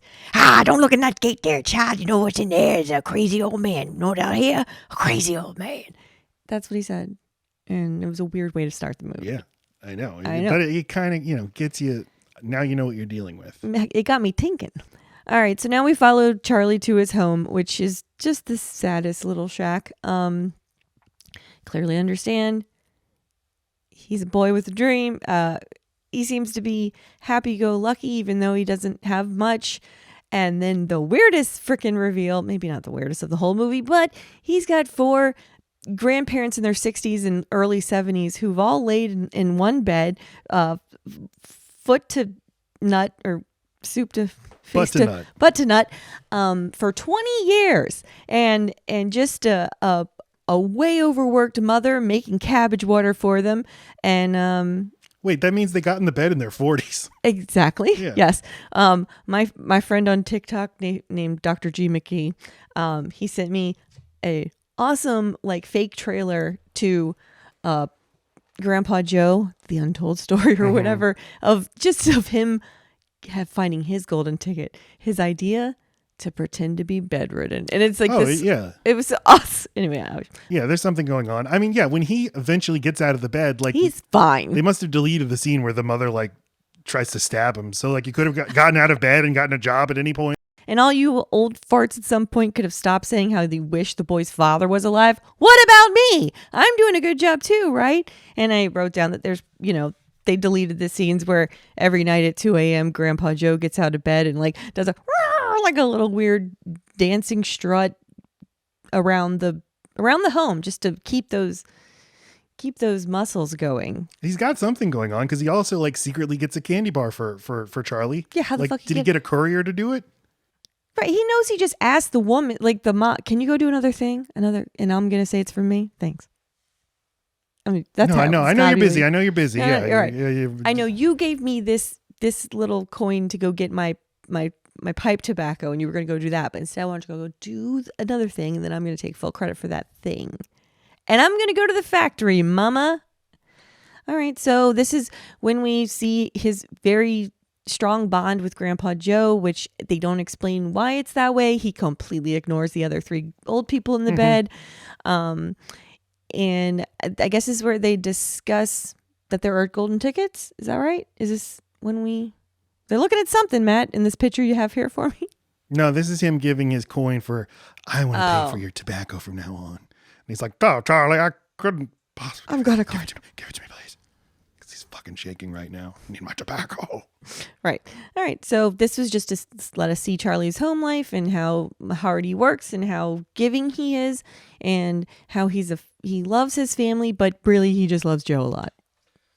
Joe is played by Jack Albertson, who was 63. I mean, look at 63-year-olds right now. I'm looking at one. Mm-hmm. Me. And, don't I look good for me? But yeah, he had won an Oscar a few years ago for a movie called The Subject Was Roses. The following year, he'd be in The Poseidon Adventure. I think he's very good in this movie. He's very good. But he basically just vanishes once they get to the factory. Although not he's there, but he's just like in the background doing one-liners. He's a great wingman. I mean, but he is quite the instigator. He doesn't seem to have parenting skills. He has buddy skills. I mean, I'm on the mom's side the whole time. He just happens to end up being right, but he really does get Charlie's hopes up. The mom's side in terms of in terms of dad. Please don't rile up Charlie. Please don't. I mean, Charlie was he's going to win all 5 of the tickets. She's like, what are we going to do with all those, Grandpa? Be alone in the factory with a man and his Loompas? He wants it more. All you got to do is want things. Right, exactly. I wonder how you ended up in that bed. Wanting it. I wanted a certain lifestyle thing to inject. So, the grandfathers, Joe and George. When I was a kid, I was like, those are my grandfather's names. Oh, did you try and get them in bed with you? All of them at once? I did. Well, I want to try something. It did sort of disturb me, like intermixing your families. Like, what set of grandparents are going to be happy being in bed together like that? Right, and aren't just constantly arguing and shitting on each other. Well, and farting, and how many bedpans are there, and bowel movements? Do those sync up? Like what? But this is a thing that it's from the book, and the book has a certain tone and it's certain heightened reality. When you depict it realistically, it's like, this is weird and sad. Weird. Yeah. But the other three grandparents are clearly, they look much older than Grandpa Joe. So I don't know. That helps me excuse them. And they all seem sleepier. Yeah, they are. Sleepier than Sleepy Joe. Yeah, when he gets out of the bed and starts dancing, none of them are like, maybe I should try. They're just like, They're like, no, they let him do it. He's always walking around at 2 a.m. anyway. So. Yes. So Wonkamania sweeps the world. Okay. And I know it's on purpose, but this first reporter, the one that's going to interview Augustus, is just standing right in front of a stag. So he's got crazy antlers. Yeah. It's like it's never since Twilight, in the first Twilight, where Edward's got a owl behind him. So he looks like an angel. An angel. Have a scene. But what is it supposed to mean? Oh no, it's just funny. He's dear to us. I think this movie, especially in the early parts, is pretty funny. But it's basically like trying every single joke, every single like parody it can throw at you. I was wondering if it was supposed to be like the town where it takes place. It's like everyone in it is just a little off. Dairy, yeah, and I know, but they're all over the world, so everyone in this world is just a little different, a little quirkier, a little just, especially the teacher. Charlie's teacher is quite the character. All right, so now we are looking at Wonkamania. We're looking at all the links people are going to get all the bars that they can. The first ticket is found. And I mean, they show the factory scene for how Veruca Salt's dad manages to get her a golden ticket, which is always driven me crazy. I always think about those ladies probably have blisters on their fingers doing the same repetitive motion over and over and over again. Also, did they take that candy home to their families? Also, after they found the golden ticket, there's no way they kept opening it, the rest of them. And they still had like half of their boxes left in piles. And I'm thinking the other ticket could be in those boxes, ladies. And anyway, it's like your job's not over till all the tickets are found or all these boxes are open. I'm glad you found one. Cindy. Mr. Turkentine is the teacher. He's very, I always like glommed onto this character because I like bad teachers. Like he doesn't know how to calculate what percentage of 1,000 the number 2 is. It's 2%. Well, it's 0.2%. But like, he's like, well, how am I supposed to do that? And It is not. It's not? It's 2%. No, 2%, 2% of 1,000. No. 2 is 2% of 100. So 2 is 0.2% of 1,000. I would have gotten an A in that class because he doesn't know that. Yeah. So, but he's just one of these elements of like, none of it really builds to anything other than there's just a lot of silliness going on. There's a lot of silly news broadcasts. A silly Willy. There's Augustus's father trying to eat the microphone. Augustus's mother. I didn't realize that it's a joke that she's dressed the way she is in Dirndl. Because she looks like a yodeler. Yeah. But every stereotype they can fit in, yeah, they do. Exactly. But we also, key character we meet, Slugworth. He's always on the scene when somebody gets a ticket. And in the case of Veruca, he's in that factory before the ticket is found. He really is. So it's almost like Wonka knows where these tickets are going to be found. He knows where the boxes have been sent out. I've always felt this. It's the same person who, it's not like there's been a big shipment. I'll send my guy to that shipment. No. No, he knows. He's everywhere. It's predetermined, and he determined it. He snuck that in. Do you have a, do you have a favorite of the other kids? Yeah, Veruca. Yeah. I mean, she has the best song. Well, she is the only, of the kids, she is the only one who has a song. But she has the best song of the movie. Okay, yeah. I think. Yeah, she's definitely the best. And, she's kind of a girl boss. Indeed. She's kind of girl boss goals. But, and Violet is who you're showing right now. And she is someone I'd like to erase from like the timeline of movie history. Not her fault, but just because of her gum. Yeah, taking her gum out of her mouth and putting it behind her ear. Yeah, Yuck. and then Ophelia, honey, darling, hi Ophelia. What is her freaking name? Her freaking Hi Cordelia. Hi Cordelia, honey. It always gives me the jeepers creepers when it's a young girl, specifically young girls acting like their adult mom. Oh, hi, honey, boopy. Boo boo. I don't know. There's something very adult that she's doing. It's an impression, and it makes me go ugh. Well, yeah. Whether she says sweetheart or whatever Sweetheart, word she says, dear, like you poor little dear. Tut yeah. tut tut. She's like ugh. Her dad's funny though. Yeah, well, she's funny too. It's not. They're all funny. Yeah, they're all good. They're all funny. And I like that they're equal opportunity offenders. Our American Mike TV, it couldn't be more stereotypical American with his guns and get out of the way. I'm a Wild West man. Cowboys over here in America. Yeah, I didn't pick up on until this viewing that they're making a joke about like Americans love getting guns as children. Right. And they think they're cowboys. They think they're still discovering America and taking things. But, if we're doing like the 5 deadly sins of being a kid, like, so you've got gluttony and I guess you've got. There's only 5? Greed / there's the great crime, the great horrible types of kid you can be. You can be gluttonous. You can be a brat. You can be a gum chewer. And you can be a kid who likes TV too much. Yeah, these are the. Why is gluttony something that's bad about a kid? Well, I'm not saying it, but the idea of the That's- story is like that these he are gave 4 them each- examples of bad behavior. Right. It is this right, because if the Oompa Loompas made a song about it, it's a thing that they don't want to see in their next chocolate factory owner. So at least in the Tim Burton version, they try to update it and make it like she's competitive. She's too competitive, and her mom's hyper competitive, But and all she cares about is that's in the remake. the 2 boys bring their mom. Okay, so in the remake, the mom comes with her. Is what you're Yes. saying? Okay. Well, I mean, I guess they do. Yeah, they do try to show the competitive nature, but they don't give her. They need to give her one more opportunity to be competitive about something other than her gum chewing record, because she absolutely brings up that record several times. But it more seems like she's passionate about gum, not about the record. And then when the Oompa Loompas sing about what her crimes are, it's that she chews gum.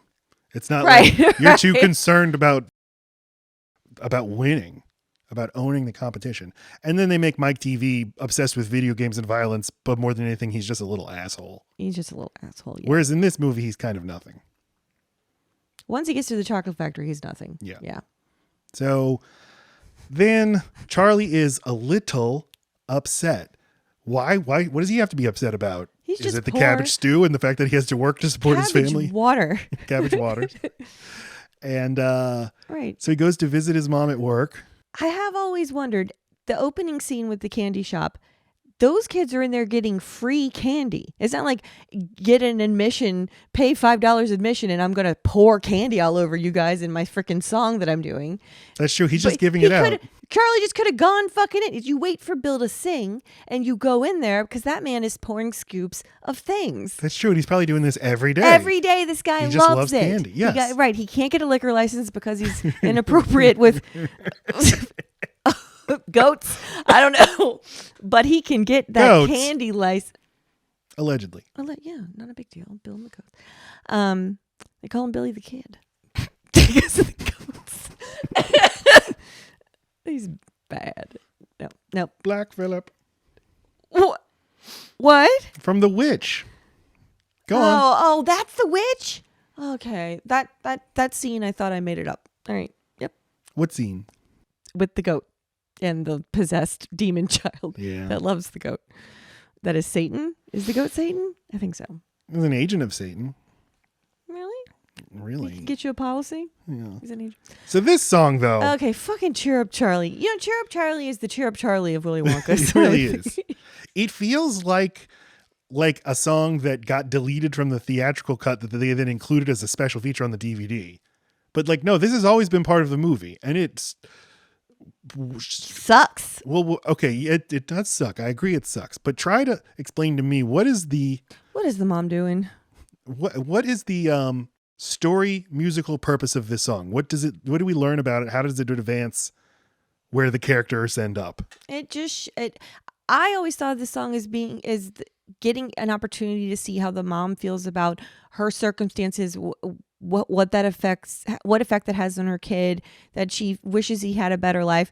But then I listened to the lyrics of it, because we're preparing for the podcast and I'm overly critical when we're watching things. And it's just like, Charlie, you're being a bummer. Could you please put on a fake ass smile and not be just another problem on my list? Thank you so much. What do you have to be sad for? She says, don't you know your grin has always been my sunshine? Wow. Well, that's his job. So Make put mommy your happy. fucking grin back on, Charlie. Get it on, or I'm gonna be cold and frosty Up to and you. at 'em, boy. Right. Like, just get your chin up, get out there and work and work and work, and maybe grandpa will scoot over and you can lay in a bed one day. We'll see. The song starts with she says, you get blue, blue. Like everyone else. But me and Grandpa Joe We'll get you through. can make your troubles go away.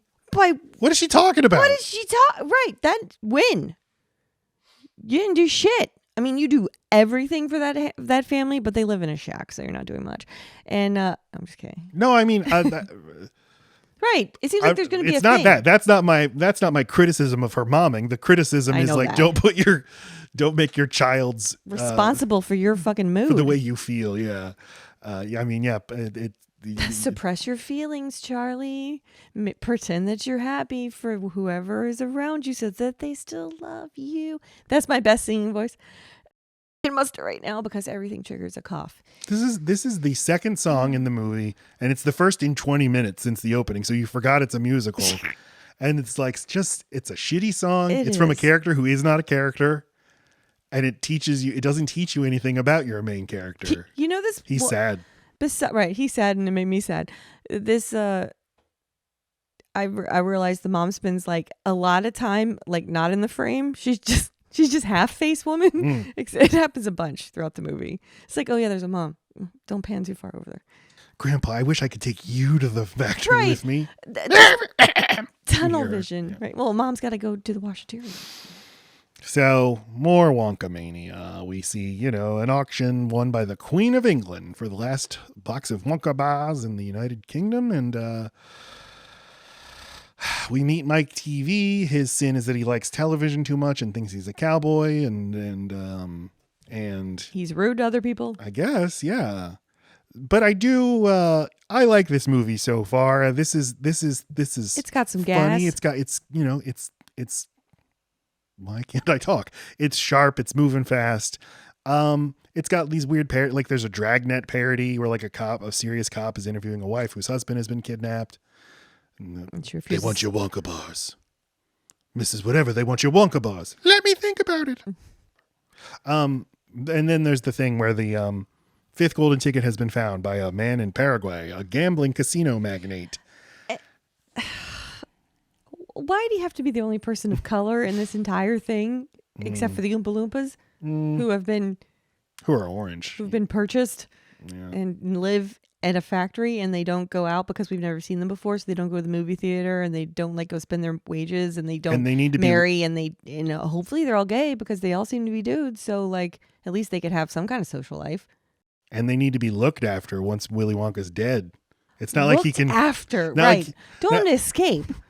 Or, hey, I'll leave my factory to you, my loyal workers. We'll start an ESOP.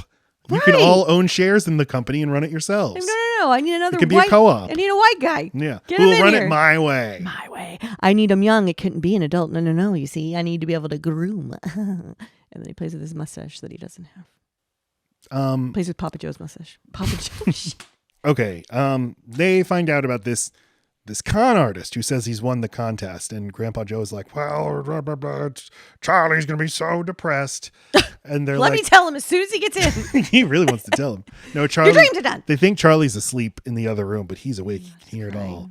And Grandpa Joe says, a boy's got to have something to hope for in this world.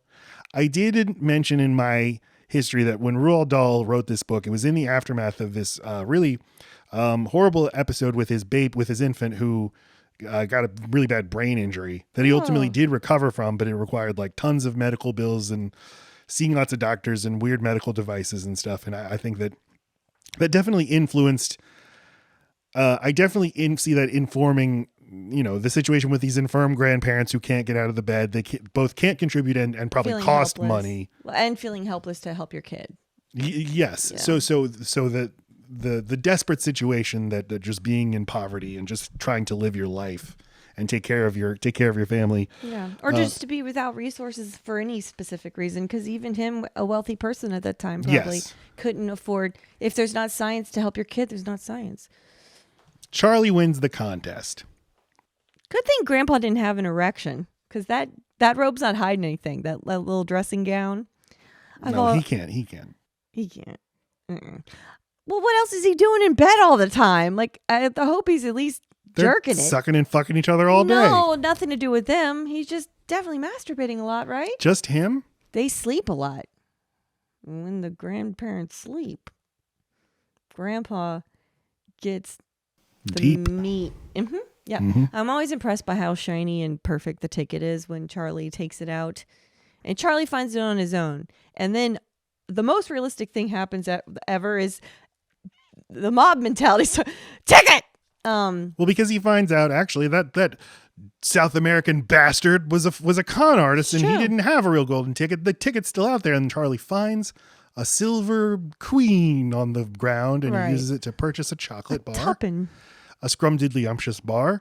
And, he eats it, he wolfs it down, and Bill, the shopkeeper's like, oh, gonna get a tummy ache. Don't be so fast. Do you want me to rub it for you, Charlie? I'm Bill. And then Charlie's like, you know what? I'll have Just one more. For my Grandpa Joe. I'm going to make chocolate water. Yeah, this is like when you go to Wendy's and you order two burgers. You're like, my wife will also have. I would like a... My wife says, dude. But watch this with your third eye and notice What? Bill then turns around. He's like, okay. One of the classic Wonka bars, and deliberately takes a certain bar and hands it to him. Yes. He knows that the ticket's in there. He knows it. Son of a bitch. He's been scouting out the right kind of kid. Yep. The other kids got it because they had the means to get it. That's right. And when Wonka meets Charlie, he's like, I read all about you in the papers. How? Not the newspapers, How? though. Exactly. He had a dossier. He had one day before the chocolate factory opened. He finds the ticket the very next day. Him and Grandpa Joe go. He's the only kid to not be on the news. Yep. And there certainly couldn't have been a paper. Slipped up, Wonka. You done told on yourself. But when we watched this movie with our child, when the child was like maybe 6, I remember them just when Charlie opens the chocolate bar and sees the ticket, the kid just like stood up and fist pumped. Like, hell yeah! Because it is like it is exciting. it is exciting. Yes, Suspensefully it's very opened. effective. I agree. Charlie, runs home and gets confronted by Slugworth in a tunnel. And Slugworth starts talking to him. And that part always scared the shit out of me as a kid. But because my mom always told me that that's how I would die, is by a man on the street. So if you see a man, you get off the street. And if he's a bald German. But he was in a tunnel. Yeah. The advice that I was given. It wouldn't have worked. It wouldn't have worked. I'm in She a didn't tunnel. say anything about tunnels. There's no tunnels in Metairie. Hi, Mr. Slugworth. So, Jesus Christ. Mr. Slugworth, in very clearly dubbed over performance. Oh. Well, I get the German guy just probably couldn't speak good English. But why is he a Good German enough. guy? Well, I don't remember the actor's name, but Also, why is his IMDb picture just Hitler? because he probably, I don't know, played him. But if you played Hitler once, should that be your IMDb picture? That's not. I don't think it's the actor in charge of the IMDb page. But Wait, who is, and what are they saying? Is he a secret Nazi? Maybe. you need to close your. I'm gonna third close. eye. It's too But open. read it. What's his name though? Gunther Meisner. Yeah, that guy can't speak English. So the guy, I don't just watch it. You'll see All the right. lip sync is all off. Oh yeah. I thought it was to make him creepy. But yeah, he's like, I want to buy your gold. Well, no, he doesn't want to buy the golden ticket. No. I want you to get a everlasting gobstopper. I'm gonna pretend to be a small child and put my knees in my shoes and I'm gonna walk around. Remember the name everlasting gobstopper, and you'll get good food for your family, Good food. comfort for the rest of their lives, and also 10,000 of these dollary dues. Yeah. So Charlie runs home, and of course, at this point in the movie, you should be like, okay, sure, or here, just take the golden ticket, and I'll take that money. In the remake, they have Charlie saying to his family when he wins the golden ticket, but of course, I'm not going to accept the prize. I'm going to sell it to show what a good little boy he is. That makes more sense. And yeah, he runs in, tells his family, his Grandpa Joe, gets out of the bed. Look at me. Isn't it a miracle? Let me just try this for the first time ever. Oh, how do you use these things? Kind of tough. I'm thinking I'm getting the hang of I was this. pretending to be Ariel. She didn't actually. Wait, is it like this? Hey, is that how you use your legs? Yeah. Well, the remake, sorry to keep bringing up the remake, but the It's remake okay. does have just him hearing about the golden ticket and springing out of bed and doing a jig, which is funnier. Here it's like Right, he's he pretending. struggles for a second and then he's like, wait a minute, I got it. Whoa. And again, the mom starts like punching him in the balls because she's so angry. You could have been helping. You could have been pulling your weight, old shit. Right. And yeah, we get a little musical number. Jack Albertson, a good showman. It's a little, it's modest, but it's charming, and it's in full frame in front of the camera. Both of them doing their dances. They aren't cutting a million times. I always enjoy their relationship, even if it's not like the most healthy caretaker. Caregiver. Caretaker. Give me that. Relationship. I always like the grandpa, even if I do think I do too. I meant to mention earlier when he got the courier to bring him a secret chocolate bar and they open it and then they have this hug. That's like, this is very sweet. yeah, They love each other. they really do. They get it. But Peter Ostrom sings like Pinocchio. Next time you're watching this movie, think of Pinocchio. Oh God! Jesus Christ! That was beautiful. Roll Route 9, everybody. Look forward If you want to hear that vocal. Just that one. Yeah.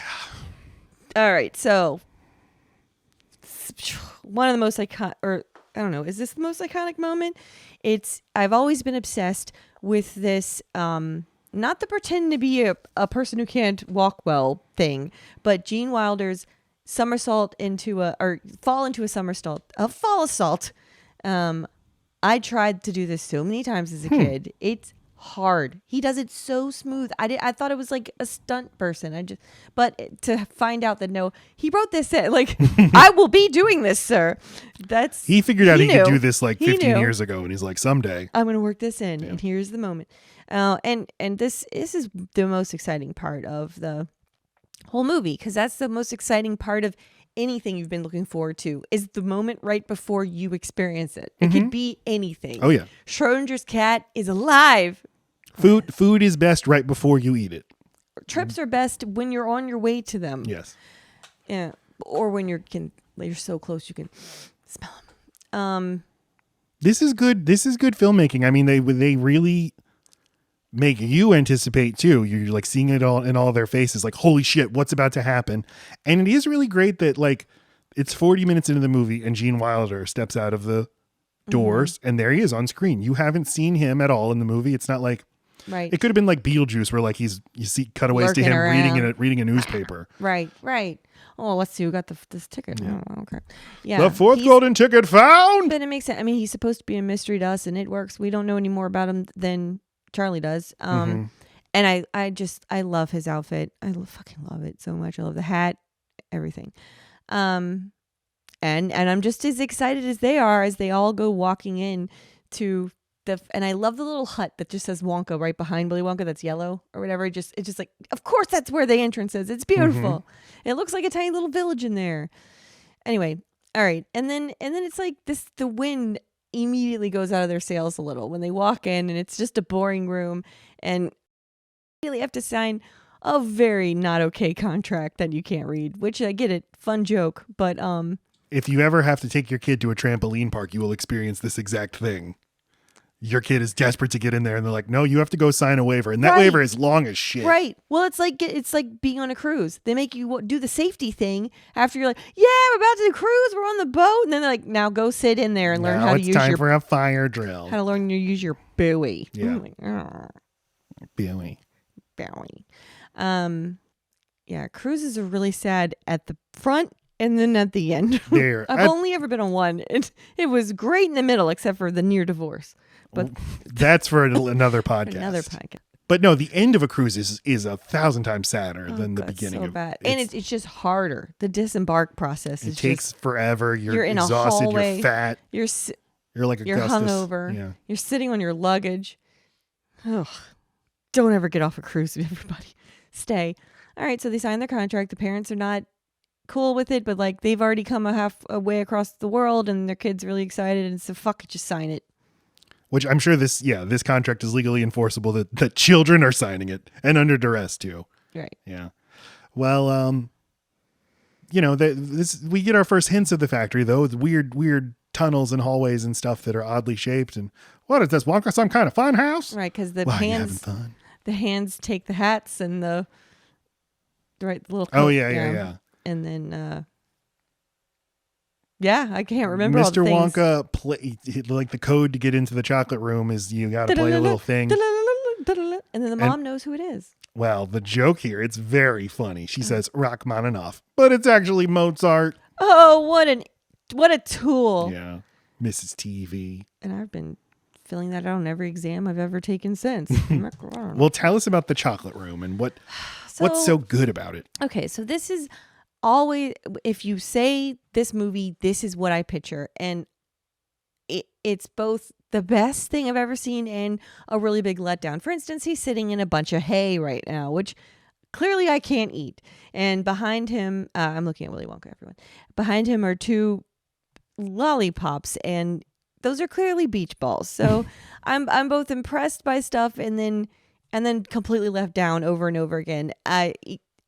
it's magical. I love the excitement. I love how everybody's finding something they want, and the adults have now turned into children because everyone likes candy.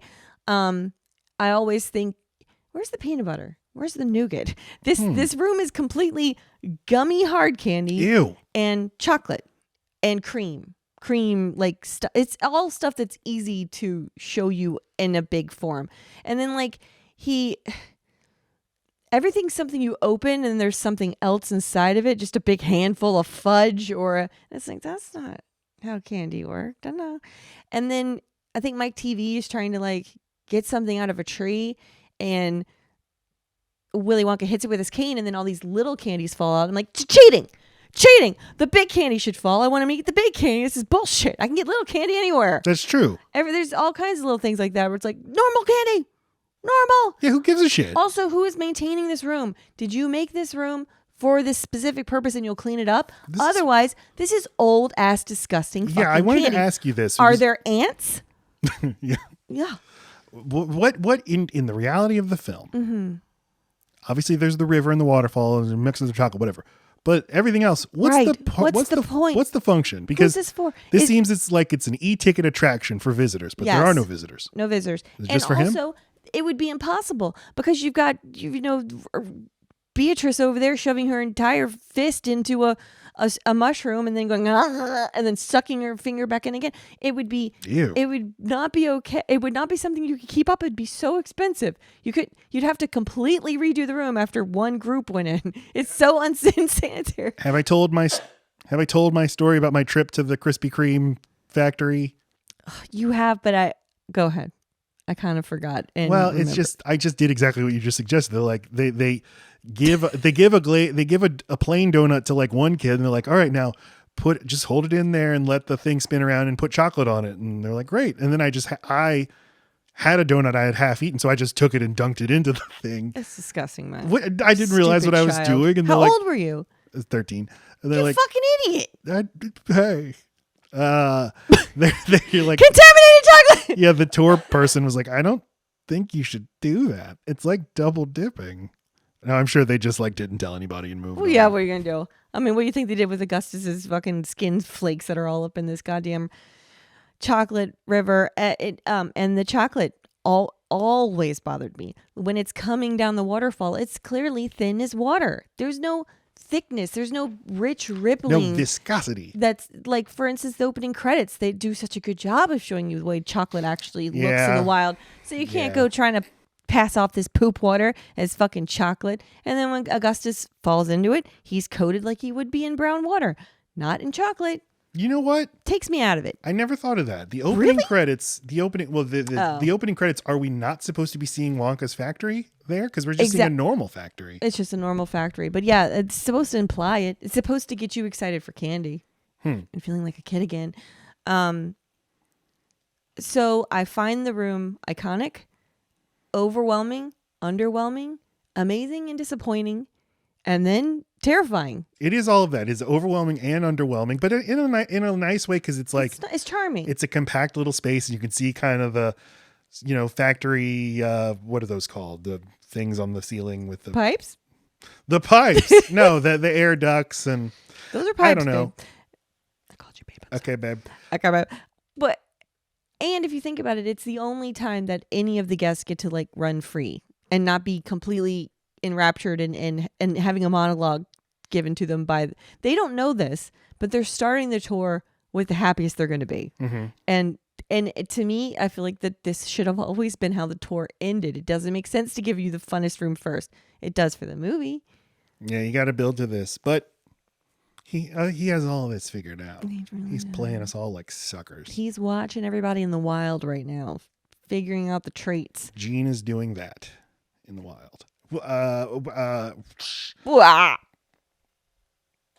People always group this movie in with The Wizard of Oz, and I think that it's because when you get to this room, the movie has, in terms of color, been kind of drab, and now suddenly just the most bright, vibrant colors. Okay. And it's all in camera, and for that reason, like The Wizard of Oz, people will still, like kids 100 years from now, will still watch this movie, and it will look good.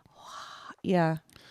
But this is also where you get the problem, which is now the only person who's interesting is Gene Wilder. Yes. And there's 15 other people on screen Yes. who don't know what to do other than just go like, gosh. And we've already experienced the kids. We're all already annoyed with the kids. And even if you like Charlie, his sincereness and earnestness, it's one note. I mean, even our protagonist is kind of flat.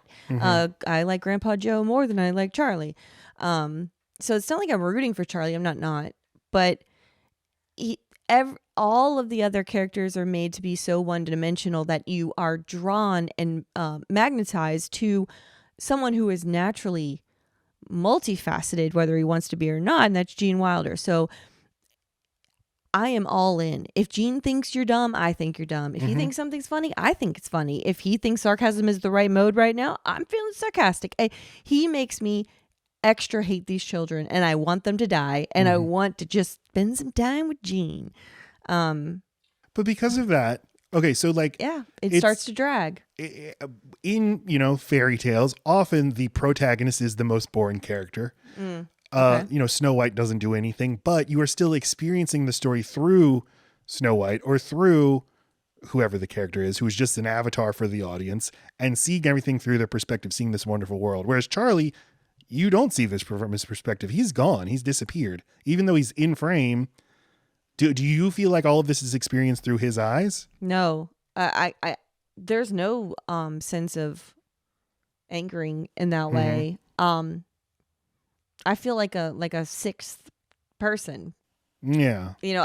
I'm not getting anyone's exact experience. I mean, Charlie and Grandpa go fuck off, and then we get reconnected with them. Willy Wonka goes away, and then we get you feel like you're just a person walking around getting to experience parts of everything. But I think that the one you're now relating to is Willy Wonka himself. Now he suddenly feels like the center of everything. You're on his side and hating these kids. And I want him to be impressed. I so badly want him to like somebody. I want him to like Charlie. I feel like that good kid in class on the first day of school where you're like, okay, Lacey, you're going to have to do it again. You're going to have to prove to this teacher that you're the best little child in this whole room, both because you're a sweetheart and you're very, very smart. Maybe you'll even make them laugh this year. Who knows? It's your year, baby. And if you could make Gene Wilder laugh, oh my God. I always think about trying to make Will Ferrell laugh. I think about it all the time. Oh, all the time? Well, okay.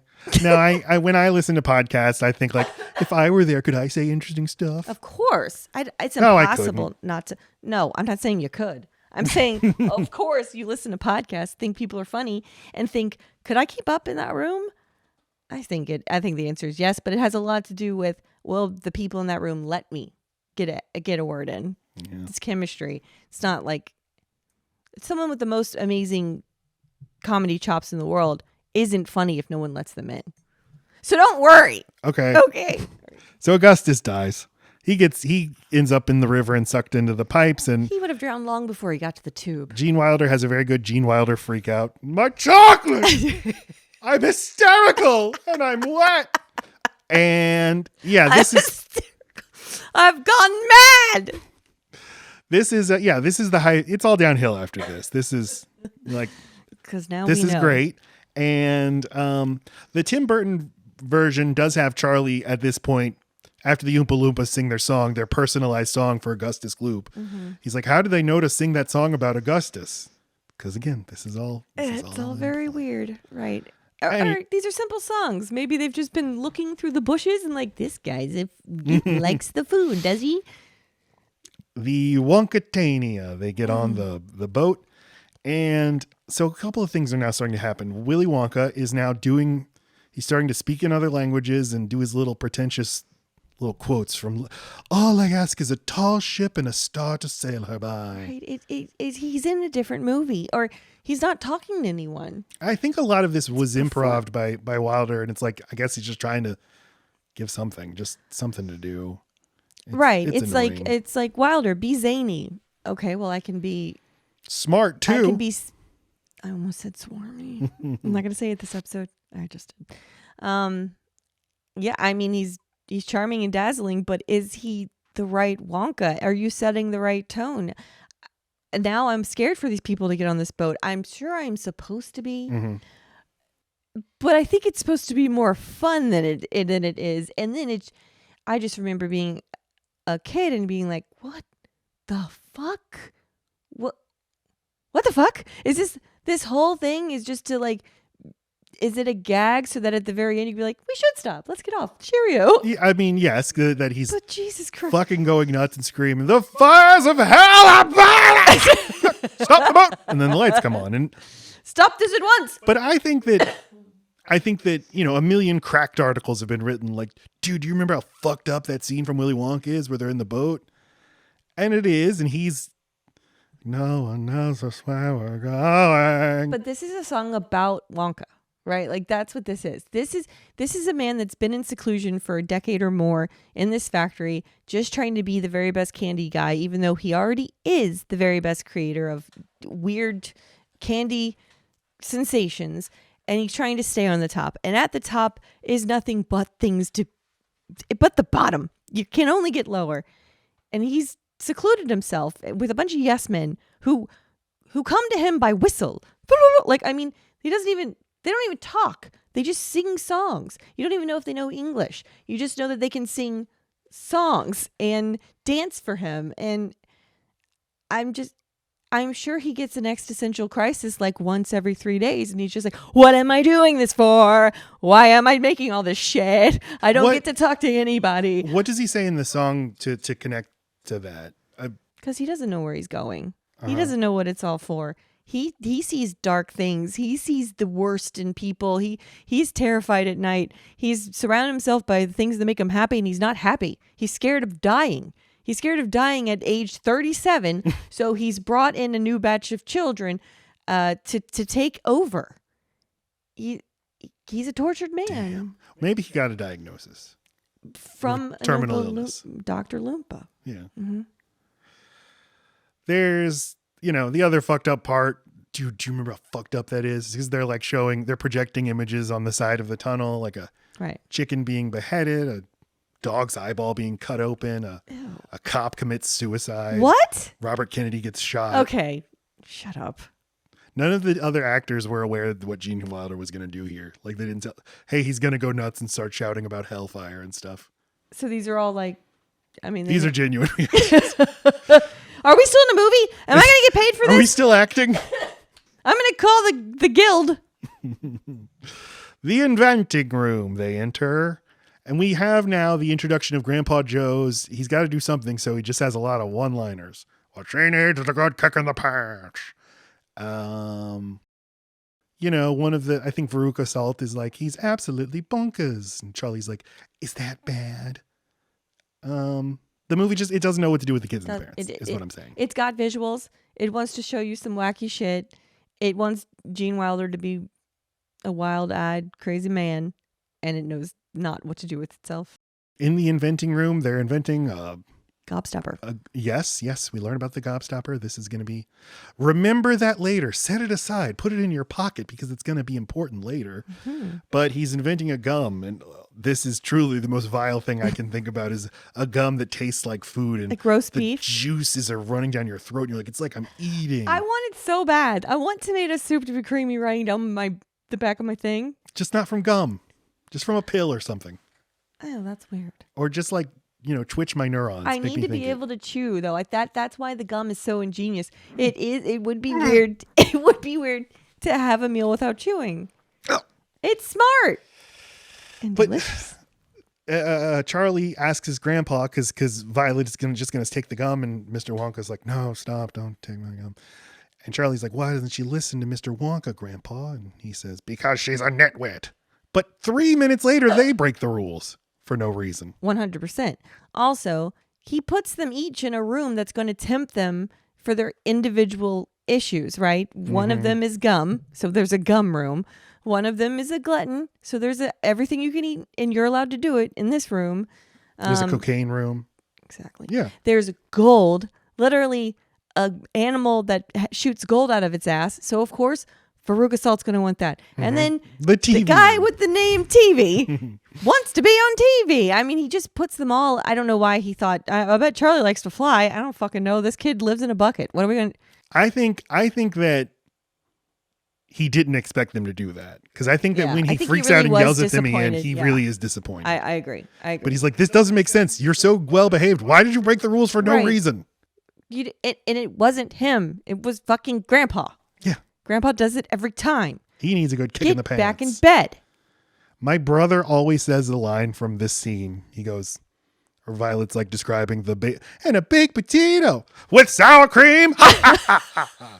Elliot always says, with sour cream. It is the stupidest line. Like, that's my girl. She knows about toppings.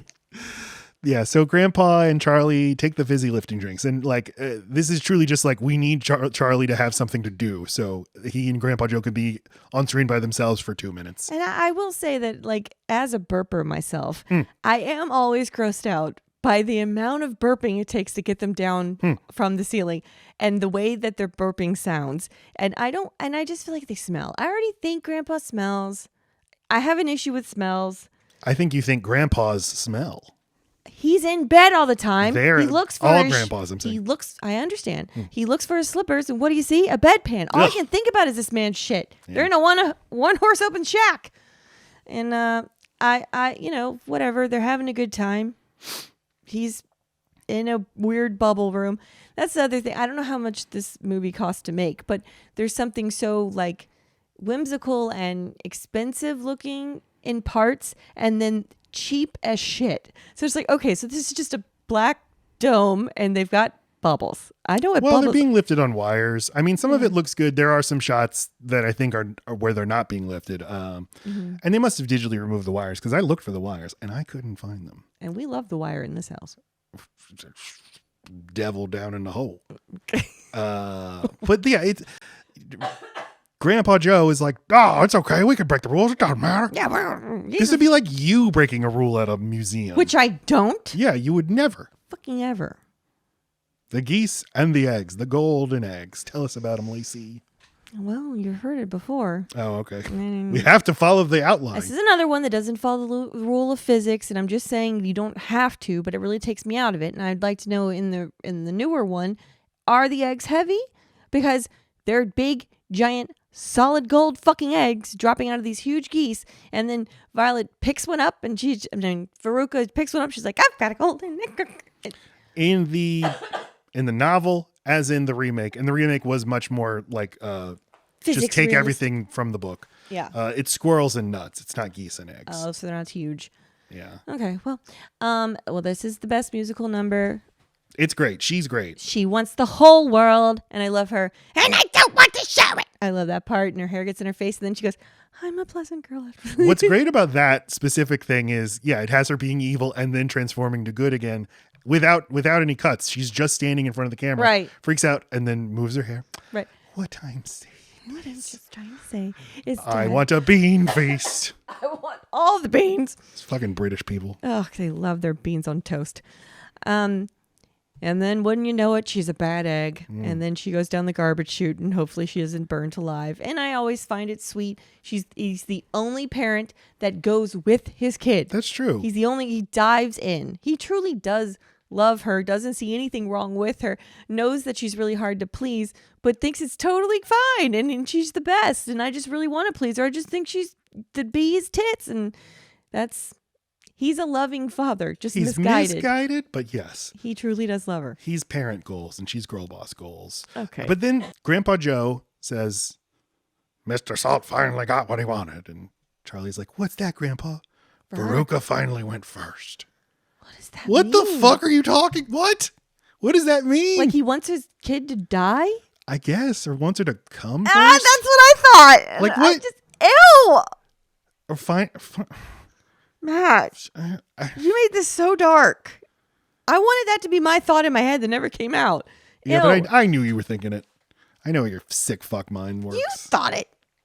Also, because of you. anyway, Okay. And then another, a delightful machine that I want to sit on, because here is an area where they make the foam and the consistency and the viscosity just right. They sit on the Wonka mobile for no reason at all, just because this is a man at his house with a lot of time on his hands making things. Most of them have no real purpose, but he wants to show somebody. The gold tickets were for him. He just like, I've made a lot of stuff. I need a crop of people to come in here and ooh and ahd. Anyway, they get on it. I think it's powered by beer. Yeah, by carbonation. Yeah. And as Grandpa Joe says, got more gas in it than a politician. Grandpa Joe would know. He's a man of the world. He's just got one-liners for days. Yeah, he really does. Grandpa, you crack me up like an egg. But this is the point. Every time I watch this movie, whoever I'm watching it with, meaning you, 'cause who else is going to be? I say, hey, have you noticed that this movie's still going? And then Right. you say, God, you're right.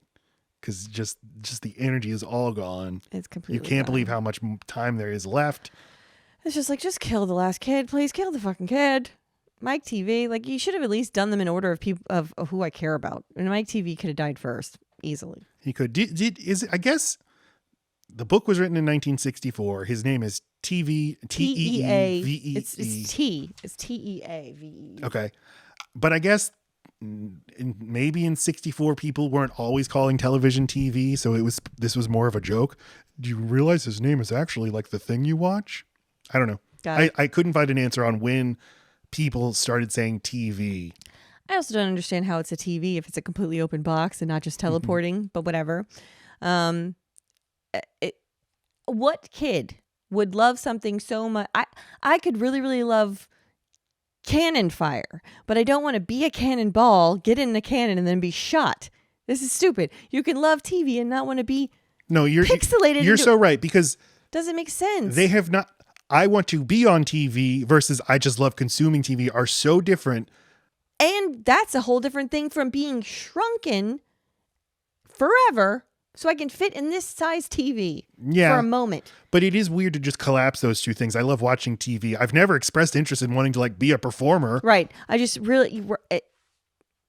Right. I watch football every single Sunday. Now I'm on a football field. Pass it to me, Breeze. Yeah, he should like this less. Yeah, what's on? Nothing. Yeah. A fucking chocolate bar. Now I'm in the TV, but I want to watch the TV. Right. Where's the little tiny TV inside this TV? In the book, this is where Roald Dahl like really grinds his axe, because like the Oompa Loompa song about how kids who watch TV deserve death, like it goes on and on and on and on and on. Why don't you read a book instead? I'm a writer of books, by the way, in case you didn't know. So yeah, the mother's like, I can't believe you did that thing to my child. You shrunk him, and and who knows what else. And he's like, dear mother, let's not speak. Parting is such sweet sorrow. Fly, fly, fly. I did feel like her and Grandpa Joe kind of had a vibe a couple times. I kind of thought so too. Like, hey, okay. Mr. TV back in Arizona, Grandma in bed. Maybe he's okay she could with scoot it. over. She could scoot over. She can have the middle. So this Mike is- TV's gone, and now there's only Charlie left. And he's like, well, you won the contest, right? But Mr. Wonka, he's giving off weird vibes. What's going on? Also, since when was this a contest? They don't all get there and they think they're going to tour a chocolate factory that's never that's been true. seen. I'm getting it mixed up with right. There's never been any talk of a contest. It's just they start dropping like flies. Yeah, because in the remake, there's there's going to be a grand prize. So then the kids are like, I'm going to win that grand prize. Got it. But he's just like, well, what about my lifetime supply of chocolate? They're all supposed to get that. Yeah, I know. But so they want to find out, Mr. Wonka, when's that going to happen? And Mr. Wonka's like, I don't know. Bye. And goes into his office. So they follow him in. No, that's not what happens. He just goes in. He says nothing. He just says bye. There's the exit. And that's when Charlie and the grandpa are like, what the hell? Let's go ask him. And I'm like, what are they going to ask them? I don't know. Like, the chocolate's just going to be in your mailbox. You're going to get like 3 bars a month for the rest of your life. That's it. Anyway. And then that's when he's like, you get no chocolate. You sign the contract and you just Leplorum Elysium. Oh, but crucially, his office is full of half things because he's just that quirky. But yeah, he then says, you don't get the chocolate. You broke the rules, and then really unleashes on him. And I think he is really upset. This is a good scene because this is just the 3 actors just acting with each other. And You see, yeah, this is him being honest. This is not him performing. He's actually mad at Charlie. Right. Now And then now I have to do this all again. And he's clearly he has to have been doing investigations into someone who was possibly going to be the person he wanted to, like, why you wouldn't just chance it on a group of 5 kids. I mean, it just implies that he put a lot of work into Charlie that we didn't see. he wanted someone who would do things his way. He told Charlie what to do, and know. then Charlie didn't do it. But he found him some way. Yeah, no, I agree. And he blew it. I agree. Genuine anger. But then Charlie, Grandpa Joe's like, Mr. Slugworth wants a gobstopper. Mm-hmm. And Charlie turns around and he gives the gobstopper back to Mr. Wonka. Which, if there's any way to prove loyalty, that was the way, Charlie. Good move, dude. Yeah, it's like That was it. if you went to Metallica in 2000 and said, Here, Lars. I Here's. bought your CD from Target. I didn't download it. Sorry. And Wonka's like, so shines a good deed in a weary world. He was weary. That was a big day for him. He hadn't been around people in a long time. So you've won, Charlie. My God, you've won. Let's get in this elevator, go up in town, see the town. And you couldn't make a hole in your roof? Why was this needed? Why break the glass ceiling? None of you are women. You know what I'm saying? Okay, but so they're flying through the sky, and Grandpa Joe and Charlie are admiring their town, and they're like, look, our house, our school, it's so pretty from up here. And the music sting is playing, and it's, if you want to view paradise, simply look around and view it. So it's like the message here, like, guys, you already lived in paradise. You just didn't have any money. You needed were to all very appreciate hungry. it. Yeah. But Willy Wonka, I could bequeath my holdings to my employees, but I don't want to do that. I just want to 'Cause find they're a not new real boss people. for them. Yeah. This is by the way how your boss thinks of you if you're It's listening. not even boss employee. It's Owner. and things that need to be watered and who will look after them? They're just stupid little stupids. Mm-hmm. And our kid brought up a good point this morning on the way to school. It's like, what other person who lives in a place starts every song with where they live? America, America, America, right? They're the or humans can do or the thing that they are. They live in. I thought they lived in a place called Oompa Loompa, and are Oompa Loompas. No, they're from Loompa Land. They're Oompa Loompa Loompas. Land. Okay, right. No, but it stands. Yeah, it'd be human. Say it ain't so. I will not go. Human. The person speaking is a human. Yeah, weird. The writer of the movie, the ghostwriter, because Roald Dahl didn't actually write it, he just said, read my book. He said he couldn't find like a good way to end the movie. What's a good line to end this movie? And this movie's really a fairy tale, isn't it? So he has Gene Wilder say, like, don't forget about the man who got everything he wanted. He lived happily ever after. It's a shitty line. I hate it. I hate the last line of the movie. Okay. That's what I'm saying. Here's what I like about the remake. The remake, there's no deception. Charlie wins. He didn't do fizzy lifting. Willy Wonka's like, great, you're going to win my factory. Here we go. You just have to leave your family behind and come live in the factory. And Charlie's like, well, I'm not going to do that. And then there's like 15 more minutes of the movie that then like grow the relationship between these two characters and make them learn things from each other. And it's way more satisfying. And then eventually like Willy Wonka has to accept, okay, yes, you can bring your grandparents and your shitty little house into my factory. And your mom can get fucked? Your parents too, Okay, because he has a mom and a dad. Sorry.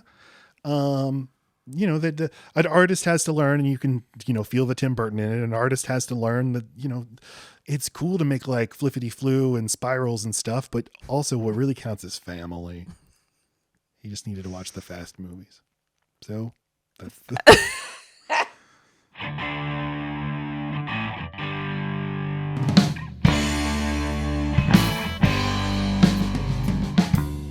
That's Willy Wonka and the Chocolate Factory. What are your final thoughts? I do wish we could see like maybe an Easter egg after all the credits are over of just like what the kids look like after they went through their things. Like Violet's just like got loose skin, and that is in the book and the Tim Burton version. Oh, they see the kids walking out of the factory and they're like, oh, Mike TV's really tall and spindly now. It looks he's like a Tim Burton drawing sort of. And yeah. Well, what does Augustus look like? Just covered in shit. Just covered in shit, yeah. Mm-hmm. And then Veruca, what, covered in squirrel nuts? She's like floppy and she's still blue, but she's like all empty. No, Veruca. Oh, Veruca, yeah, just covered in garbage. Okay, all right.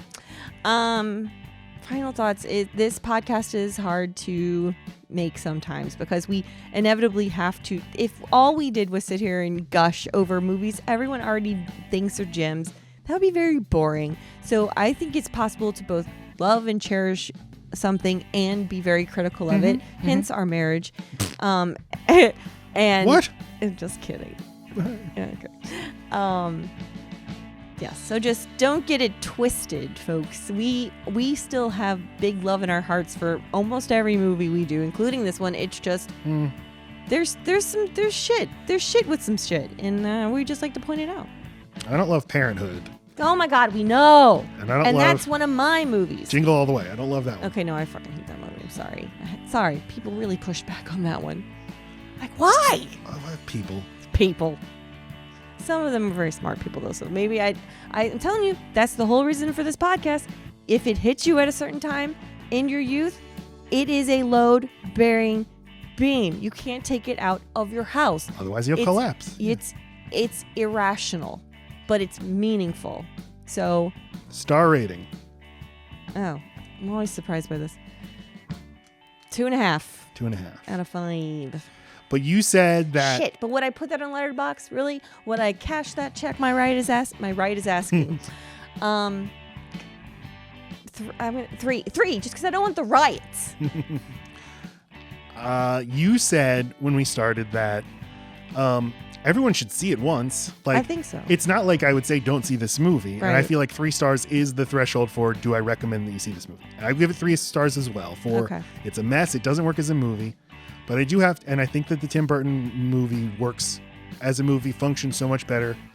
But I also am like, I need to get out of my idea that a story has to be a certain way. It has to have like a certain structure, and you have to have like an arc for the character. Character starts in one place, ends in a different place, and they have to cause the changes and stuff. Yeah. Just because those things don't happen in a movie doesn't mean the movie's bad.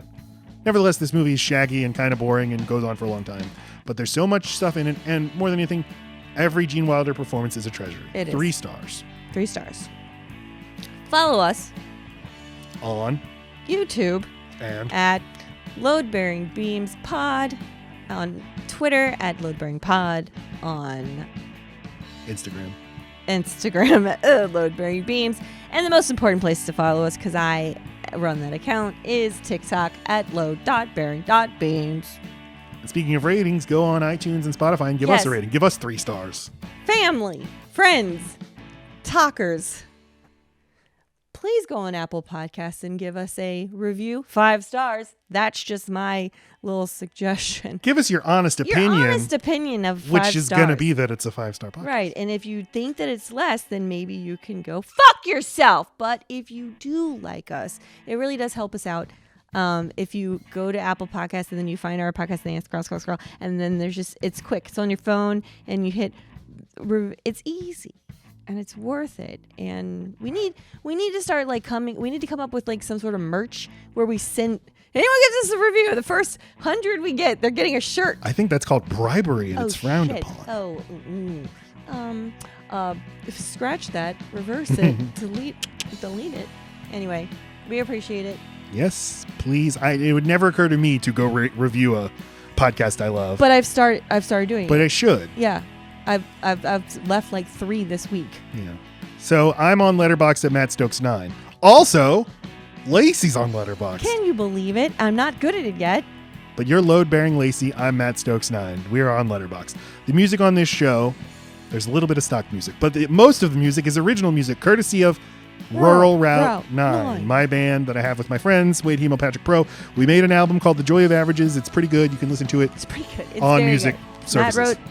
Matt wrote most of it. 10 out of 11 songs. And Lacey appears as a guest vocalist on one of the songs. You've heard some vocals on this podcast, so you can imagine. That's it. Oh, That's also, it. Merry Christmas. Happy holidays. Oh. We love you. Okay, I love you. Bye.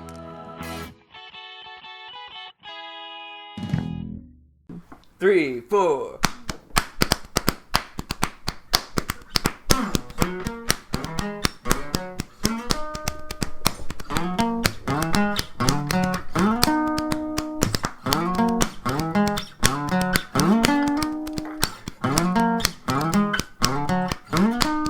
Everybody love Mary Creams.